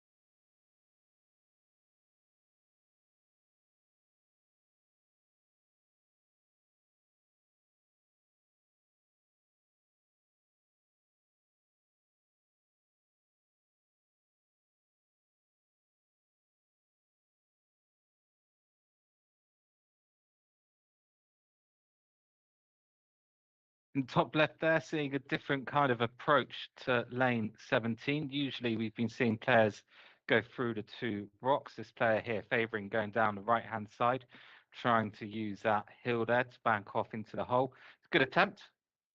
Certainly in a relatively safe position for the second putt. Well, saying that, the commentator's curse. Oh, but it's Oh, in. It's in. how about that?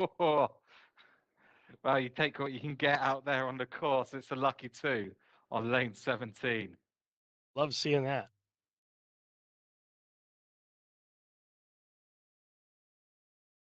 And almost a hole in one. That ball could come right back in. Let's see. Oh, We have seen that a couple of times today, but no such luck in this case. From what I've seen, it looks like perhaps going down the right-hand side of the lane on lane 17, little bit of a safer shot considering your second putt, but doesn't look likely to ace. So that's what we're talking about with the risk versus reward. Through the rocks, you've got your chance for an ace, but we've seen a lot of shots go wrong going through the rocks and some drop shots. So that's what players are thinking about when they step up to lane 17, is that risk versus reward. We're about 5 minutes away from following our third featured group of the day, Gary Hester and Rick Bard on their third round. Gary Hester, of course, currently tied for the lead with Rainey Statham.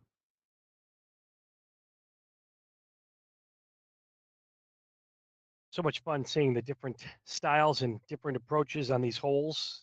There's no one right way to play a hole, and luck sometimes prevails on the outcome. It's fun seeing a lot of the emotions and a lot of the reactions that you get from the players. Sometimes surprised and sometimes a great deal of angst, depending on the outcome. Yeah, always a key indicator of good adventure golf course design, that is, when you have multiple different strategies with various different risks and various different rewards. And we've been seeing that a lot today. So clearly, as we can see, a well-designed course here for the Tennessee Open 2024. Just saw Aaron Comiskey walk off hole number 6. Aaron, the co-founder of the AMA, 4th in AMA points currently, and 2023 AMA ranking champion. So he's right in the heart of things, somewhere there on the leaderboard too as well. And as you said earlier, really active on TikTok, producing great adventure golf content. Always enjoy checking out Aaron's videos. You can certainly tell his love and dedication to the sport, which is beyond admirable, and his contributions are certainly immeasurable too as well.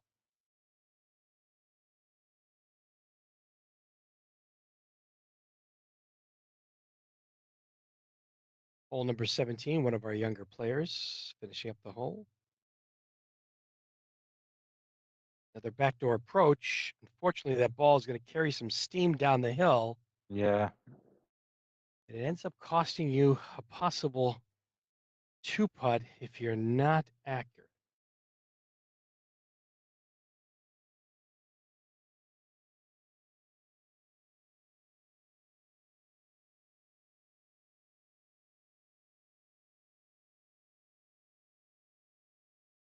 Sometimes that is the end result right there. The ball will go by and then it'll continue to roll backwards. That slope on that hole is a little challenging.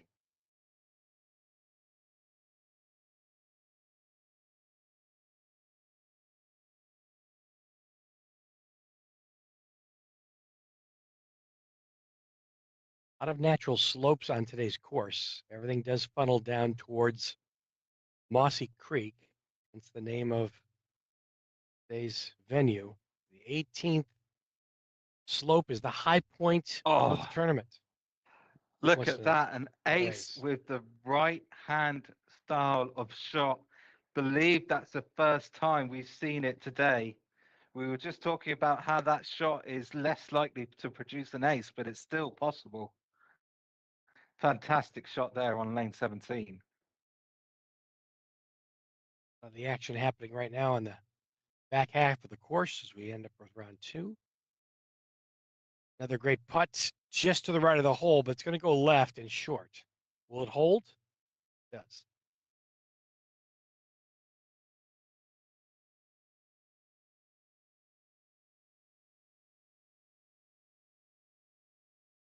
Adam Shanks, our leader, is in the midst of round number 3. Already 2 under through 4.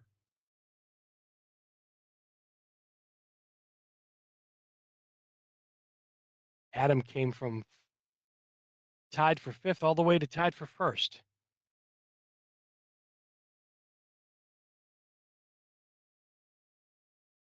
And our featured group for round 3, Rick Baird, Gary Hester, just one group away from stepping out onto lane 1, so we'll be following them very shortly. So yes, round 3 is underway of the 5 rounds today from the Tennessee Open. Last round before the lunch break. Have a look now at the net block on lane 6. Could be a make or break lane. Starting right at it. Oh, Vanette. not quite. So close. Sometimes it's better if the ball goes all the way off and you can start over without the penalty stroke and place the ball where you need to. But her ball does stay on the carpet, and we'll have to play right from where it is. For a second putt, she does get it up on the top level, and we'll have a short putt for her 3. Not a terrible outcome. No, not at all. So that'll be her first drop shot of the round. So a relatively strong start to round 3 for Vanette Block. All 2s up to this point with a single dropped shot there on lane 6, as we just saw.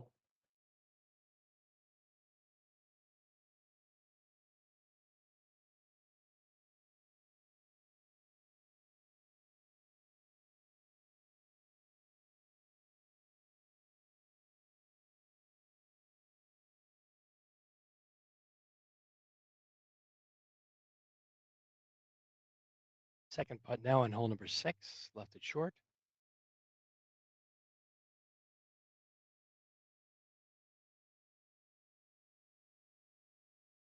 Oh no.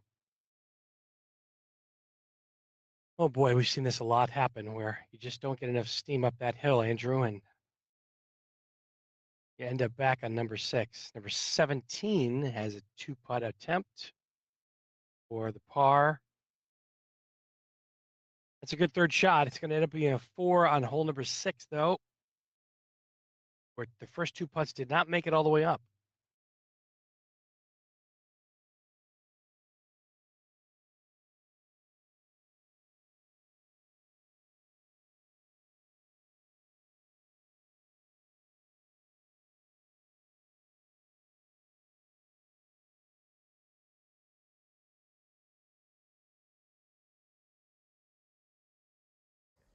Back to hole number 17 now, uphill, as we get ready for our featured group today. Our third featured group, about to start hole number 1. Leave this. Is this lane 1? I believe Yep, so. you're quite right.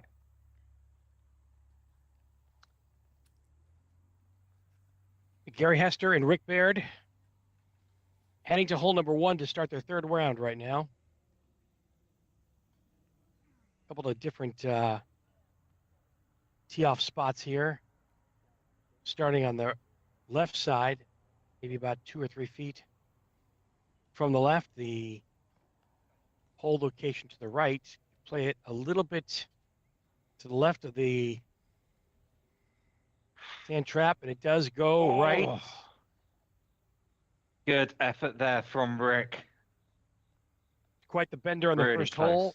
He knew exactly what he wanted to do there, and he almost got it in for an ace. Take a 2 on hole Just- number 1.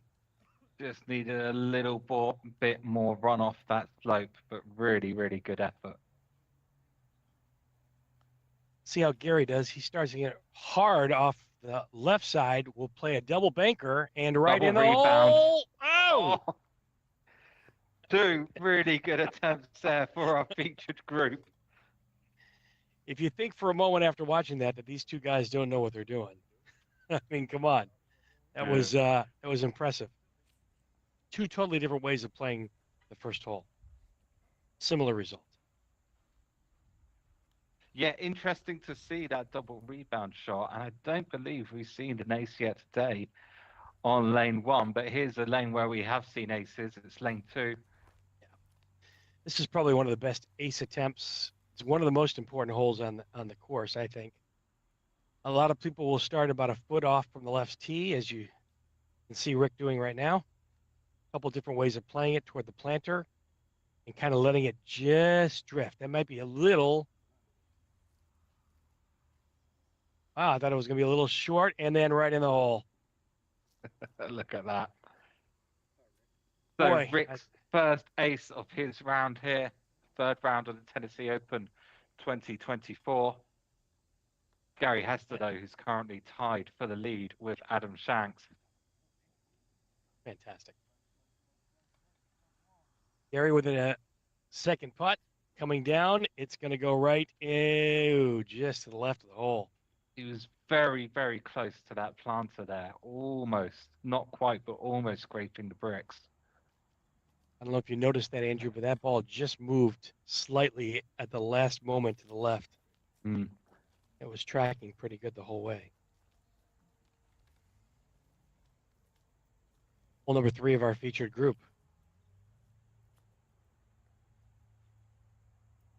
And this time we do have the live scoring from Gary Hester and Rick Baird, so we'll be able to see how their scores from this third round impact their position on the leaderboard. Currently low, with even after 2 lanes here, Gary Hester still tied for the lead with Adam Shanks. David Lanham, Landon Weiss, just 1 stroke behind them both, and 1 on 2 under par.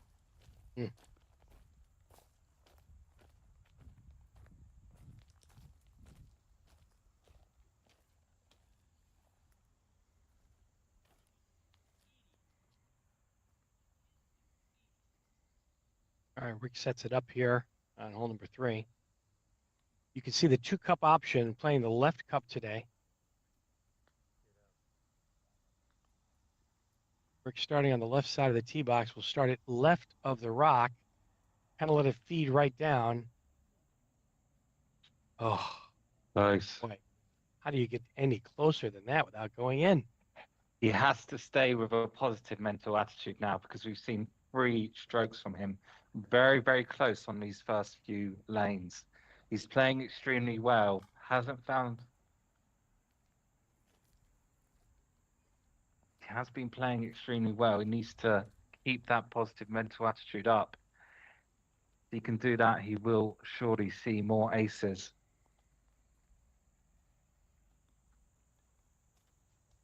So after a dropped shot from Adam Shanks, Gary Hester has the outright lead at the moment. I'm going to say he has a chance to extend it here, but no such luck. Matter of fact, he's looking at a very difficult 2-putt here. I think it's Yeah. going to go a little bit from his right to left. It's a touchy putt. I wouldn't see him hitting this too aggressively. It does move to the left, but It does. It's just a touch too hard. a little too much respect on that putt. That'll drop him back to a tie.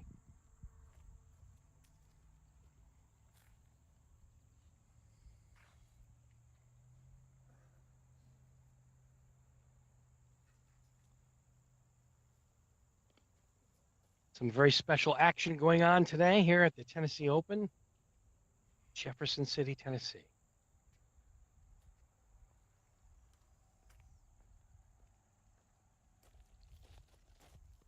We have our signature holes, 17 and 6.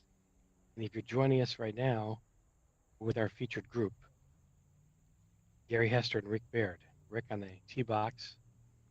And hole number 4, the railroad tie hole. couple of different ways of playing this one. There is a pipe on the second coin. He almost puts it in one on the coin hole on the second coin to drop him into the pipe. A good chance that when he puts this in, that the ball could go in for two. Very close, yeah. Yep, Yes. that's what we've been saying for Rick. Exceptional play so far in his third round. Just has to keep at it. I'm sure he'll see more aces if he keeps on playing like this. But Gary Hester does get a bit further to the hole. I thought it was going to be a little bit further away than that, but that's okay. The ball does like to drift on that second coin up there. He's in the pipe hole for two. Let's see if it gives him a break. A very nice outcome. Haven't seen a lot of people, Andrew, play that off the railroad tie in the bottom, which is probably an approach that I would take myself if I was in today's tournament.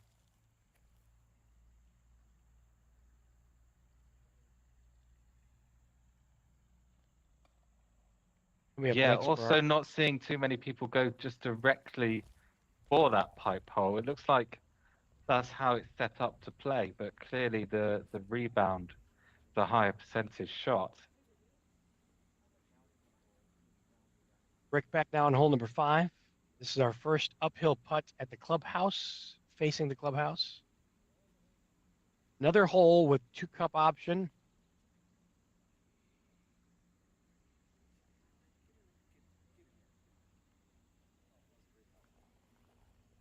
This seems to be the story of Rick's third round today. So close on every single lane that we've seen him play. Consistency is the key, though. I don't think he's going to mind that too much. He's going to hate that.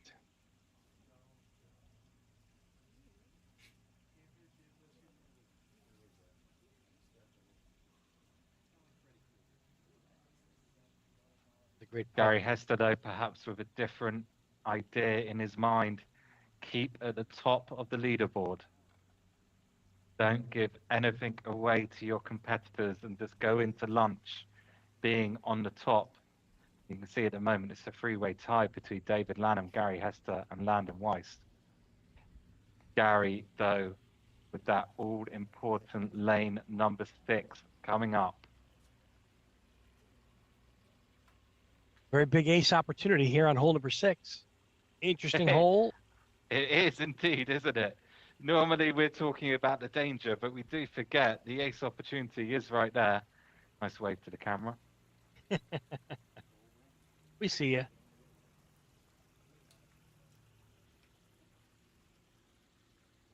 This has been a fun hole to follow. Number 6 coming up for our signature group 2. Yeah. What do you call it, a gimbal? Yeah. Signature group. It's a, oh yeah, no, it's a DJI gimbal. It's really neat. Yes, yeah. Shows you how temperamental this hole can be going back and forth. But the good news is he kept it on the top level. It's been awesome. Yeah, no problem. I love doing Probably get a 3 there. Oh, really? Yeah. That's awesome. That's really cool. You know, I've been tuning in and out of it, you know, like whenever take breaks and stuff, and yeah, it's been a pretty good broadcast so far. Yeah. You guys are crushing it. Yeah, I appreciate it, man. Our featured group now should be back on hole number 6.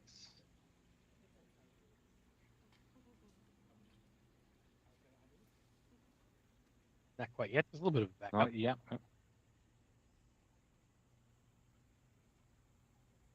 It's okay though, because you've got the shack right there before lane 6, so you can take a bit of a breather. Good way to do it.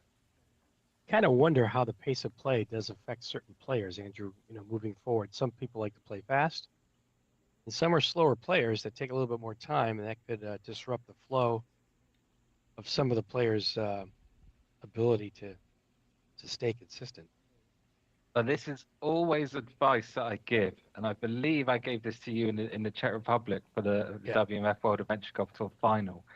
Get used to playing slowly. Play with other people who don't play at your pace. So come tournament day, it's not so different, not so unexpected.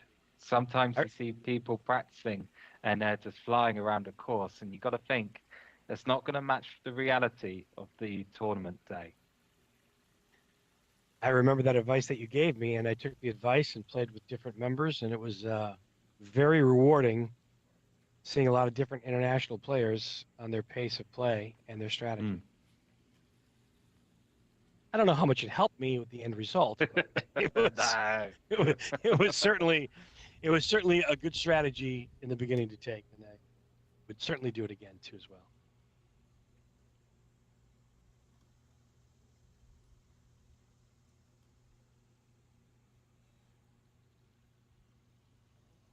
Still waiting on our featured group to come up to hole number 6.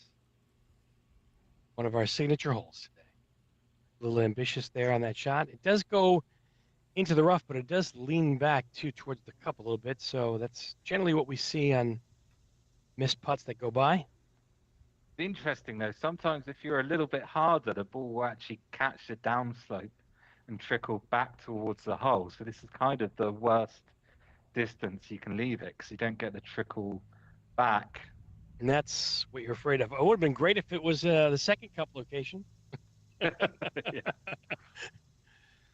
Third putt now going back uphill. It's a little right to left break. Got to give it a little bit of respect, but be careful. Oh, that's a great putt. Oh, beautiful, beautiful. Fantastic.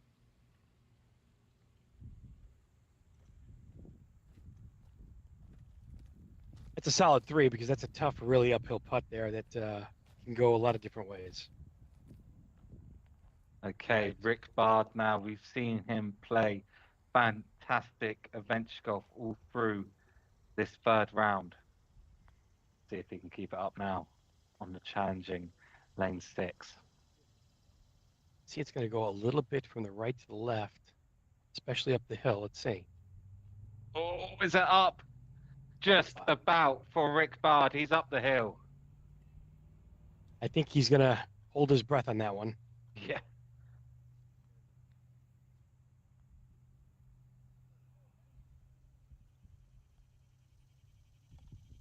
Yeah, lovely, lovely, good 2-putt. Nicely done. 2 is a fantastic score here on number 6. We've seen this hole play out many different ways for a lot of different players today. Putt straight at it, and we'll stay on the top. That's a very respectable putt. Good Very job, nice. Gary. Both Well done. members of our featured group avoiding the danger on lane 6. Both of them, have to say, playing really, really well so far as they complete the first third of their third round. Yes. Gave myself a bit of an accidental tongue twister there. It's all good.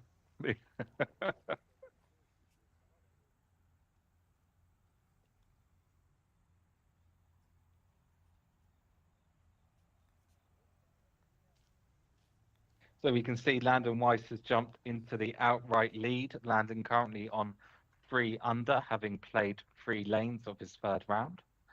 Adam Shanks, Gary Hester, who were following, both on 2 under. Players on 1 under. So we'll know for sure after the third round and as lunch begins what the new groups will be, and we'll get our first look at how this tournament might shape out as we have a look at top left, Pat Sheridan on lane 17.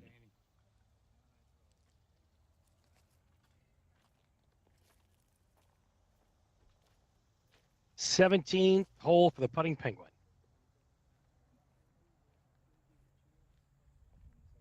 See what happens here. What a great putt. Oh, it's in. Straight in. Look at the emotion. He should be very happy with that. Great putt, Pat. Fierce competitor, Yes. Pat Sheridan. Lovely point. Lovely point to the camera. That's right. He knows. He knows we're on him. Pat just considers him some guy that likes penguins. But when it comes to miniature golf, he is more than an enthusiast. Past Team USA member, media chair for the WMF, and an important organizer for one of the Matterhorn tournaments coming up here next month in September. Here's Rick.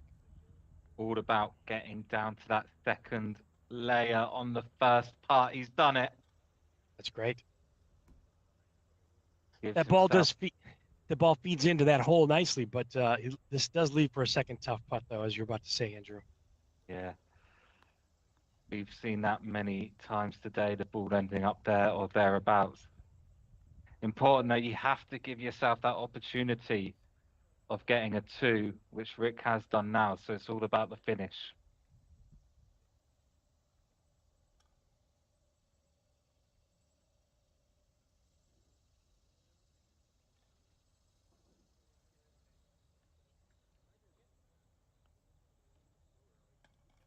Oh, look at that. Called as you like from Rick Baird. Haven't seen a single mistake from him in his third round. In fact, we've seen some fantastic play.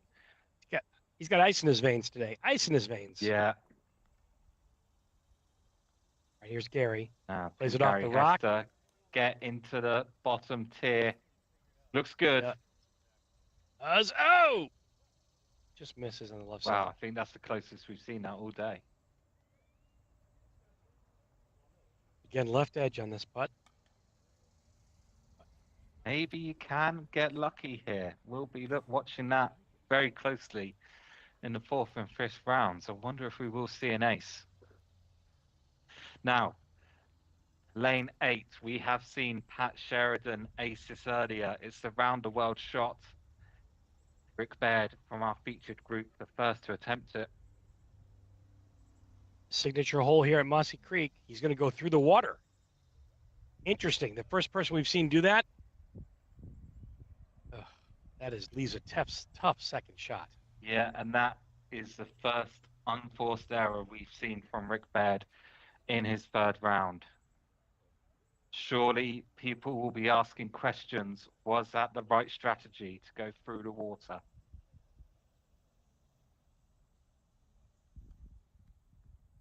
A bit surprising, as Yeah. he must have had good confidence on that shot, but that's the unfortunate result is you leave yourself a very tricky second shot, which he did miss to the left there, tried to bank it off the back and didn't go in.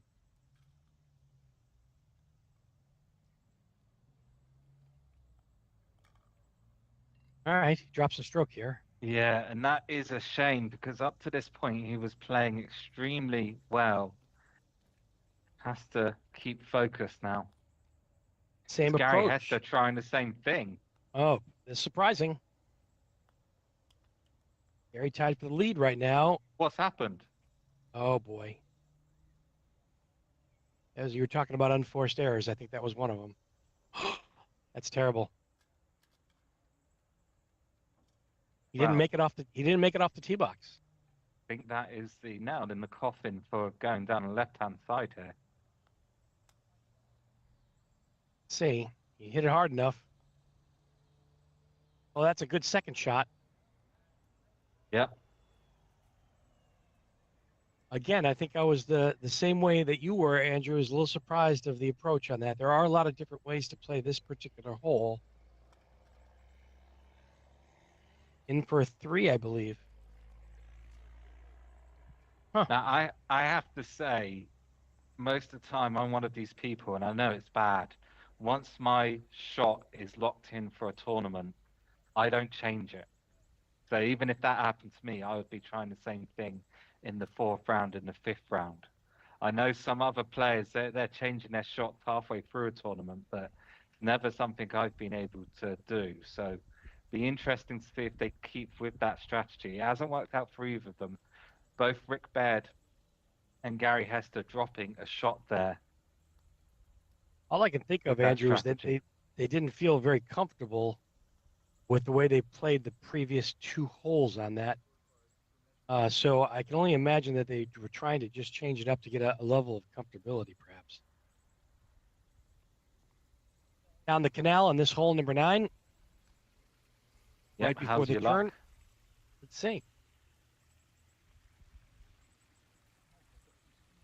I don't see. It's come out. It's quite a distance from the hole. I see. Gotcha. Now, Gary Hester now dropped to tied ninth.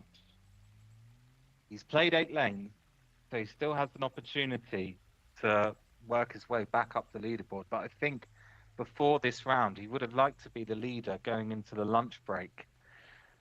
Now it doesn't look so certain.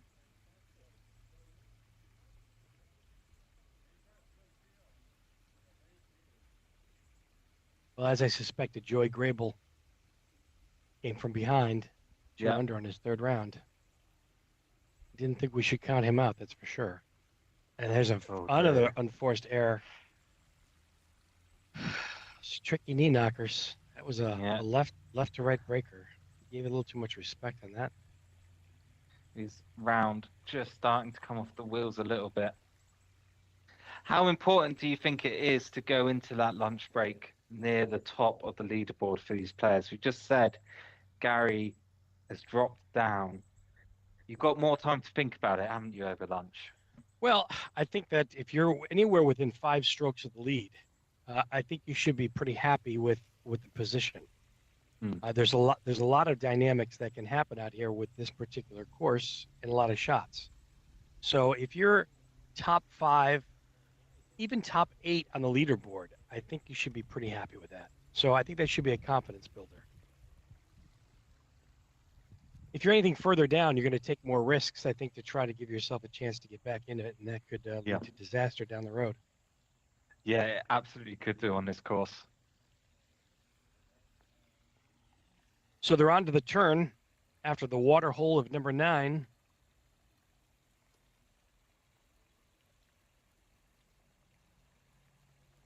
Playing off the left side of hole number 10.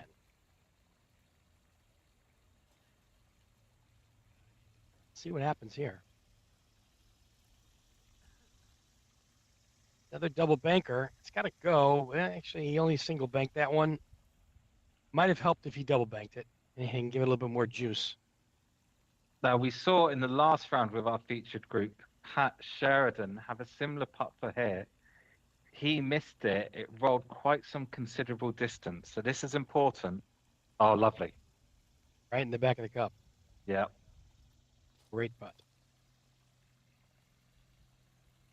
That was Gary, and now we go to Rick. Let's see if Rick, you feel, needs some confidence at the moment, needs to get his round back on track, needs a string of a few good strokes. Started off so well, too, being very consistent with 2s. See if he can right the ship here. See how hard he hits it. He's taking a front door approach. Oh, I'm not sure if that was a crack, but it didn't go right for him. Yeah, he's going to have a challenging second putt here.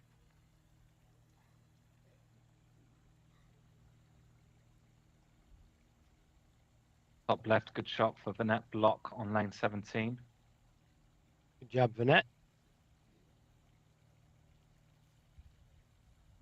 Nice to see her playing well.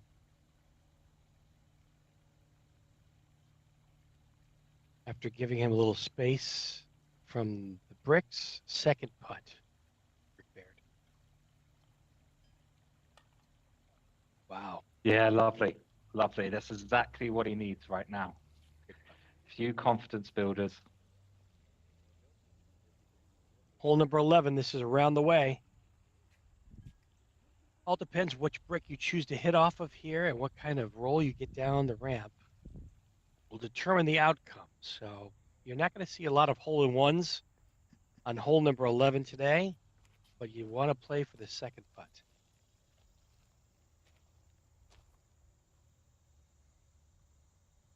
Gary goes first. Played off the left rail. See how it fares for him here.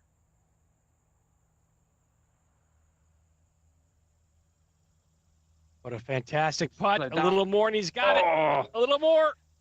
Oh.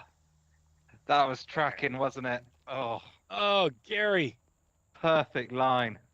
Thought you had that one. Yeah.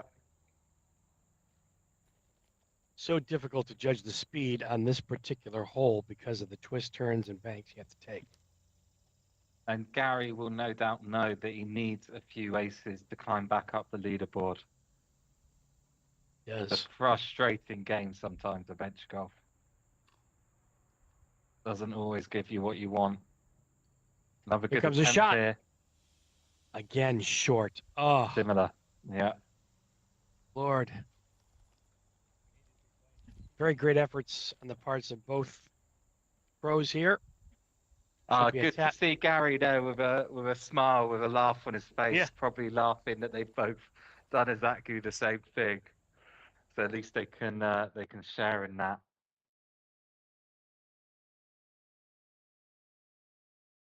So they go on to hole number 12 here.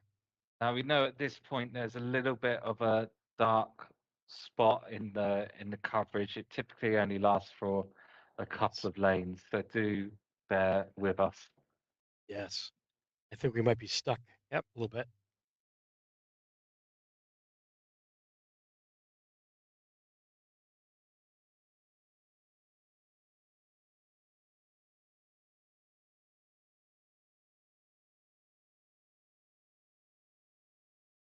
It'll be interesting to see how they make out here on the rest of hole number 12, 13, as they approach the middle of the field here.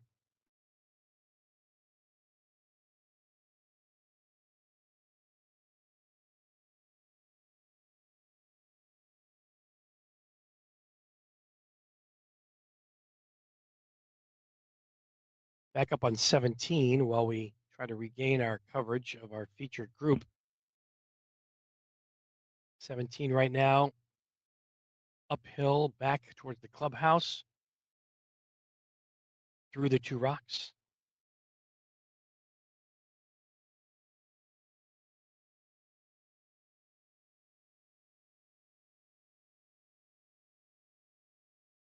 Bang! Look at that. Straight in the hole. Well done. Well played. A lot of aces today on 17. That could be a game changer for a lot of people today as they come up the final stretch of the last two rounds. Oh, look Another who it ace is, on though. 6. On lane 6. The second time we've seen him do that today. I tell you what, he must love that hole. He just takes it and goes Yeah. right off. No emotion, just like it's business as usual. It's really quite enjoyable to watch. It is, isn't it? Steps up, whacks it in, walks off. Job done for Mr. Flamingo. Like to watch it. All right, back here to our Okay, we're going to Dual- focus on lane 17 for a bit as we go up to the lunch break. sure.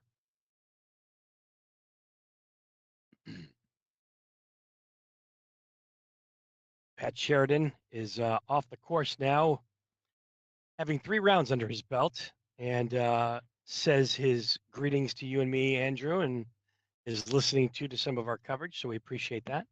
Oh, that's lovely. We've Pat is listening. We've caught one of your aces on lane 17 and a beautiful point to the camera as well, which we all enjoyed here. A lot of fun. Yeah. A lot of fun. Hope you're having fun out there, Pat. It's fun to watch. Even better to commentate too, as well. Well, we don't have any of the stress or any of the pressure. Glad everybody's enjoying a beautiful day here in Tennessee. 2024 coverage. The Tennessee Open. Hole number 17. Through the chute, but he hits the rock on the It's left. a rock, yeah. Boy, and the ball just rolls all the way back down. That's going to leave about a 35-footer. Oh, he gets to start over. Comes all the way back to the tee box. Almost better that way, I'd say. Yeah.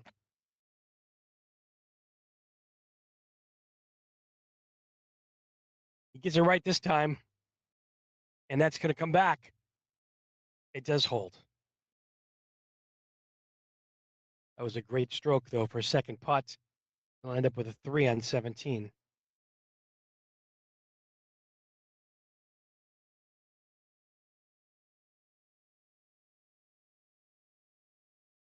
Next player up. Setting up in the center of the tee box. Looks like he's going to go through the center rocks as well. The risk reward putt uphill. Hits it firm. It is a right, left to right. See if it comes back a little bit. It does. It's got to stay though. Oh, Didn't get Oh, any dear. favors there from the roll. That's for No. sure. That's unfortunate.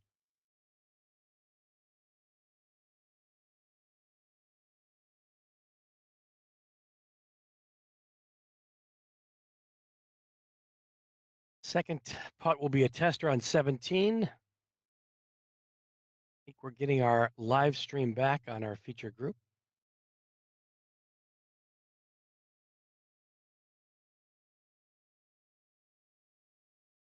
Yep, we can see Rick Baird there from our featured group. So we've just got past the black spot in the coverage. Thank you for bearing with us.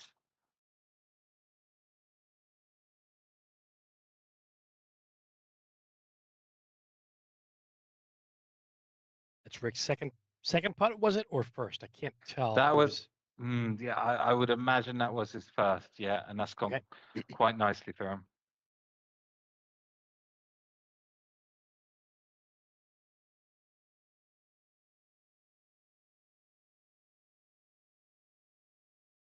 Now, look at the leaderboard in the bottom right. Joey Graybill finishing his third round, achieving 4 under in his third round, 5 under for the day. That's got to be a great feeling as you walk into lunch for Joey Also- Graybill. Also sneaking up that leaderboard is Jack Taylor with another 4 round, -4 under on his third round. Fantastic play Wow. today. Wow, you're absolutely right. Yeah, Sneaking into the top 3, yeah. which will put him in a great position for rounds 4 and 5 today.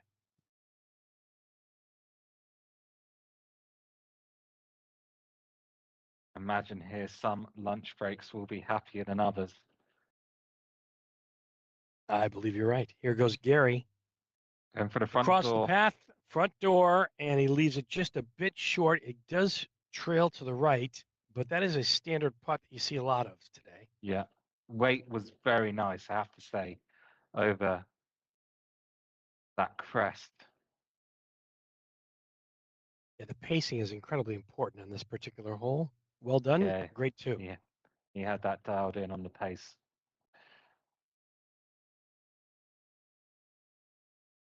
Joey Grable stays atop the leaderboard at -5.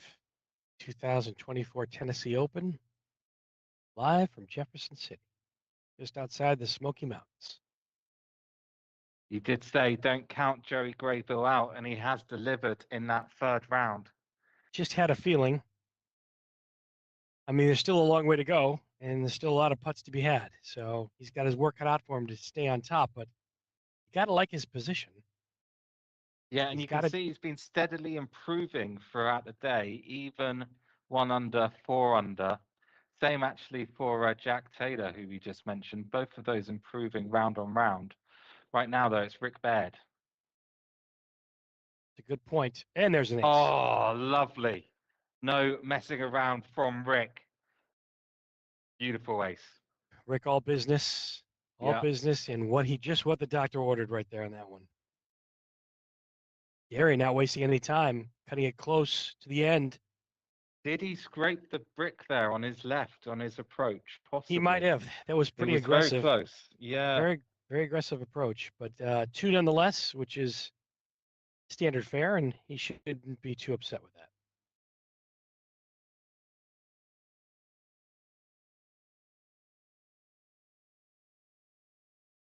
You're approaching 16 at the moment. I've lost my bearings at the moment. I think this is 16. But let me tell you, Gary Hester. So he's registered 14 lanes in this round Okay. so far. Oh, there we are. He's Yes. on 3 over for his round, so he's on even par for the day. So he's just off the bottom of the leaderboard as we can see it. So Yeah. Yes. 5 shots away from the leader. He started this round in the lead. Rick with back-to-back aces. Back to back for Rick. Love it. Fantastic. Fantastic putting. all business for him. He just takes it and goes. Doesn't get the emotion out of it, so that's good. He's keeping himself in check. Yeah, good round for him. 1 under so far for his round. Now Gary Hester. Looking good. It's in. Yes. It's in. That's exactly what we were talking about. He needs a late surge up the leaderboard. That will do it. That will start him off.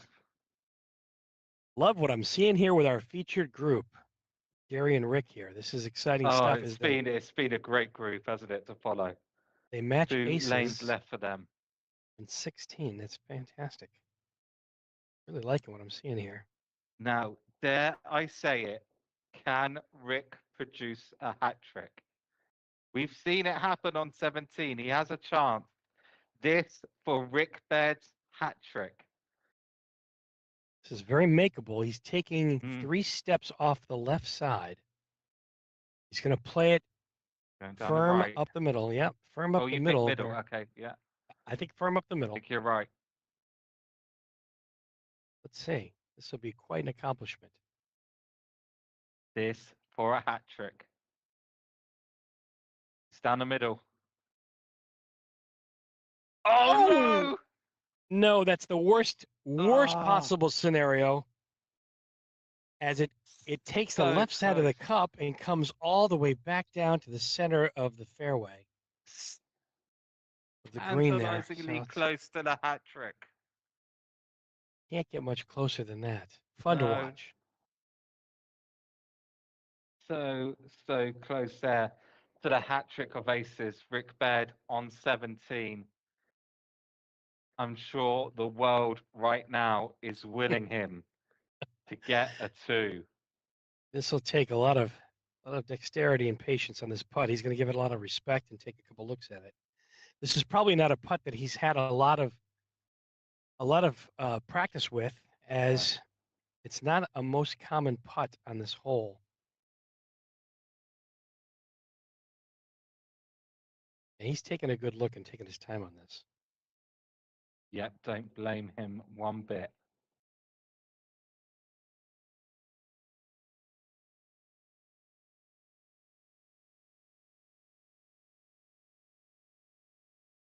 It's going to be definitely a left to right edge putt, firm up the hill. Let's see. Well done. Great job. Excellent putt.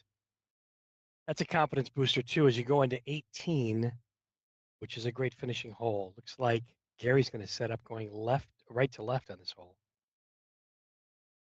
He's going to take that. Interesting. Come Let's see. back. I think Oh, he's no, gonna you- miss the hole. Yeah.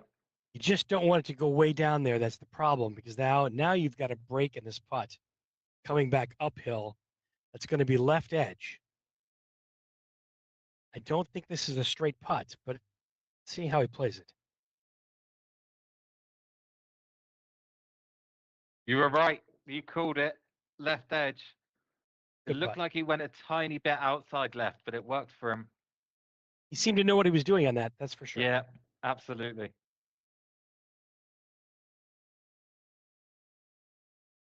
Okay, so the final lane for our featured group, and then we're going to take a break for lunch. The groups will be reordered according to their leaderboard position after the 3rd round. So when you join us after lunch, we will be watching the leading groups battle to become champion of the Tennessee Open 2024 and win the automatic entry into the WMF World Adventure Golf Tour final. Now, though, it's Rick Baird coming down 18 and he's short. Left himself with about 2.5 to 3 feet in, but it's a straight putt. I think this should be pretty solid for him to make here. Let's take a look and see how he does.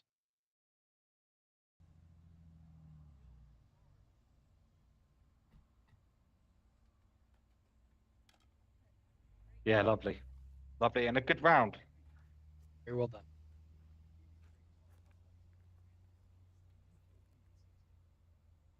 That'll be 2 under for his round, following rounds of 5 over and 1 over. So he's definitely improving. 2 under, very, very good round. Gary Hester has it tracking also short, about 3.5 to 4 feet. left himself a little tester here on 18. Gary Hester, I dare say, will be a little bit disappointed with this round. After 4 under and 1 over, he finishes this round 2 over. Oh, wow. If he is disappointed, you can't tell. Thanks, Gary. Appreciate it. Always Yeah. fun to watch and always fun to follow. It has Never been, do. hasn't it? It's been a joy following this featured group. Okay, so we might see the last bit of action now on lane 17, and then after that, we will be breaking for lunch. It's a good-looking leaderboard we got there, Andrew. That's for sure. Joey Grable, 5 under after 3 rounds, always improving. His last third round really took control there with 3 better strokes than the previous. David Lanham tied for second with Joey Baldessano. I mean, in terms of this morning, I don't think we could have asked for a more exciting tournament. And looking at how things stand at the top of the leaderboard, I think the last 2 rounds are going to be very, very interesting. I am predicting a huge battle out there from these players as they attempt to win the championship. Very good. Gary Hester still in it and -1. I would if I was Gary right now, being only 4 strokes back, I'd be feeling pretty solid right now. Yep. Can't Yeah, absolutely. can't be too disappointed with that. 2 rounds, 4 strokes is easy to overcome. I think he's in good position. Yeah, I'd agree with that. I mean, we've seen 4-stroke swings happen quite readily already today. On hole We've 6 seen- alone. Yeah, that's true. That is true. So yeah, anything can certainly happen. But you're right. You're exactly correct. A lot of miniature golf left here. A lot of adventure golf to happen. 17, so fun to watch. Split the middle. That's tracking very nicely, but it's going to be short. And it does stop there. Does leave for a firm uphill putt. Left center on this cup location today. All right. Willed that one in. See the second cup over there that is cut in and covered right now. To give a variety of attempts at today's hole locations, there are half of the holes have multiple cup locations on the course at Mossy Creek. Dry conditions today, beautiful weather, temps in the 70s. Some people wearing shorts, some long pants, whatever they're comfortable with. Another putt up 17. Might hold. It Yep. does stay. Just bottom right side of the hole. That's a Yeah, good firm first uphill putt. point here.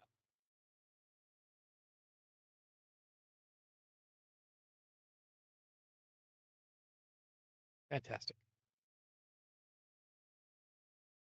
A lot of people have their confidence and their groove on now in the third round. All the nervousness is worn off from the first round or so. So a lot of players jockeying for position right now. As Andrew mentioned, all the pairings will be redone based upon scoring to give us a fantastic final 2 rounds coverage. Still to come today from Tennessee at Mossy Creek.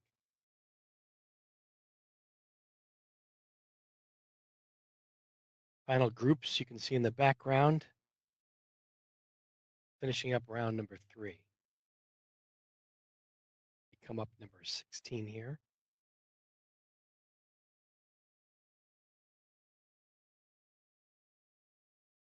Looking at the results, we do have a few amateur players that have achieved a round of even par. Clayton Craft, Scott Lanham,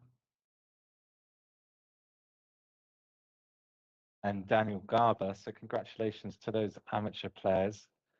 We've seen many professionals finish their round with even par and be quite happy with it. So good result for amateur players. And in fact, The best amateur round, Clayton Craft with 1 under par. So very impressive. Clayton's on 2 over Wow, par for his tournament. Yeah. that's fantastic. That's a fantastic score for an amateur today. Best professional score remains at 4 under par, achieved by Jerry Graybill and Jack Taylor. Landon Weiss also. Yes. And in fact, Gary Hester in his first round. So fair few players on 4 under, no one yet on 5 under, or indeed the course record, which we know to be 6 under. There was a day to match or break the course record. You would say it was today. Conditions are absolutely perfect out there. Expected to be throughout the day. Yeah, I don't think any of the players are disappointed with Mother Nature today. And you know, not only in addition to the great prize purse available for today's winners, a lot of people are competing for AMA points. Landon Weiss is currently at the top and third in AMA points as he goes into today's tournament. So certainly a lot of people going for a lot of points. Gary Hester, who we just watched in our featured group, US PMGA Masters winner and past Team USA member, also doing very well today. Saw Aaron Comiskey at the top of the leaderboard earlier, has fallen a little bit today. The AMA co-founder, fourth in AMA points, and was the 2023 AMA ranking champion. So he's doing very well too today, Andrew. So in a moment, we will be breaking for lunch. This is Sure. the leaderboard as it stands at the moment. So almost certainly there'll be Jerry Graybill and David Lanham in the leading group. So almost certainly we'll be following those 2 players as they are amongst the group who will battle it out to become champion of the Tennessee Open 2024. Also in with a shout, Joey Bolsonaro, who was at the top of the leaderboard for a long time earlier today on 4 under as well. Adam Shanks, Jack Taylor on 3 under. Eli Yannick, Landon Weiss, both on 2 under. And Gary Hester, who we were following just now, with Rainey Statham, both on 1 under. So what do those scores say to me? It says that we are in for a very exciting round 4 and round 5 later today after our lunch break. We'll be with you just for a few more minutes when we try and figure out how long the lunch break will last and when coverage will resume. So a couple more minutes. David, what have you thought of the action this morning? I tell you what, I wish I was in the tournament, and I can tell you the excitement that a lot of the leaders have right now. They're probably putting a little bit of their strategy together. The tournament has been fantastic. The course is spectacular, in great condition, certainly worthy of all the accolades. The views are spectacular from some of the holes, and the coverage has been outstanding too from the camera angles. So all in all, this has been aces in coverage and aces for a day of great tournament action from Tennessee today. So happy to be a part of all of this and hope everybody at home is enjoying themselves too. Yeah, absolutely. And we are very grateful indeed to our production team here at Mossy Creek Mini Golf. They have been fantastic all day, working out the cameras and providing this fantastic coverage. It's been an absolute pleasure to commentate on. So thank you very much to all the team there that have put in such a fantastic effort throughout the day.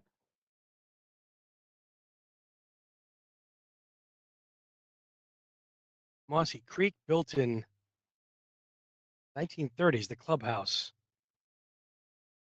A lot of great holes with a lot of slope. Little something for everybody today. 18th slope is the highest point of the course. When you're heading out on the first set of holes, your back is to the clubhouse. You're putting downhill, and when you see the clubhouse and putting towards it, you're putting all uphill. A different multiple hole and cup locations on various holes makes this a very dynamic test of skill, and it's an appropriate place to have a great tournament like this. Inside of Yes. Jefferson City, Tennessee, got about 10,000 population just outside of Knoxville in the Smoky Mountains. Beautiful, beautiful setting for a great day. Yes, so it is 12:50 now in Jackson City, Tennessee, where Mossy Creek Mini Golf is located. Lunch will start at around 1:30, and then it'll take 1 hour for lunch. So put that together, we will be back with you in about 1 hour and 40 minutes. So we will stop this stream now, and then we'll start a new stream in about 1 hour, 40 minutes time. Fantastic. So thank you everyone who's been watching the action all morning. We're going to take about a 1 hour, 40-minute break. So do keep watching both the Mossy Creek Mini Golf Facebook channels and the WMF World Adventure Golf Tour Facebook channels, and you'll see the stream when it starts in 1 hour, 40 minutes time. Thank you everyone for watching, and we will be with you shortly for the conclusion of the Tennessee Open 2024. Dave, thank you very much, and I'll see you soon. See you guys soon. Stay with us. Thanks so much.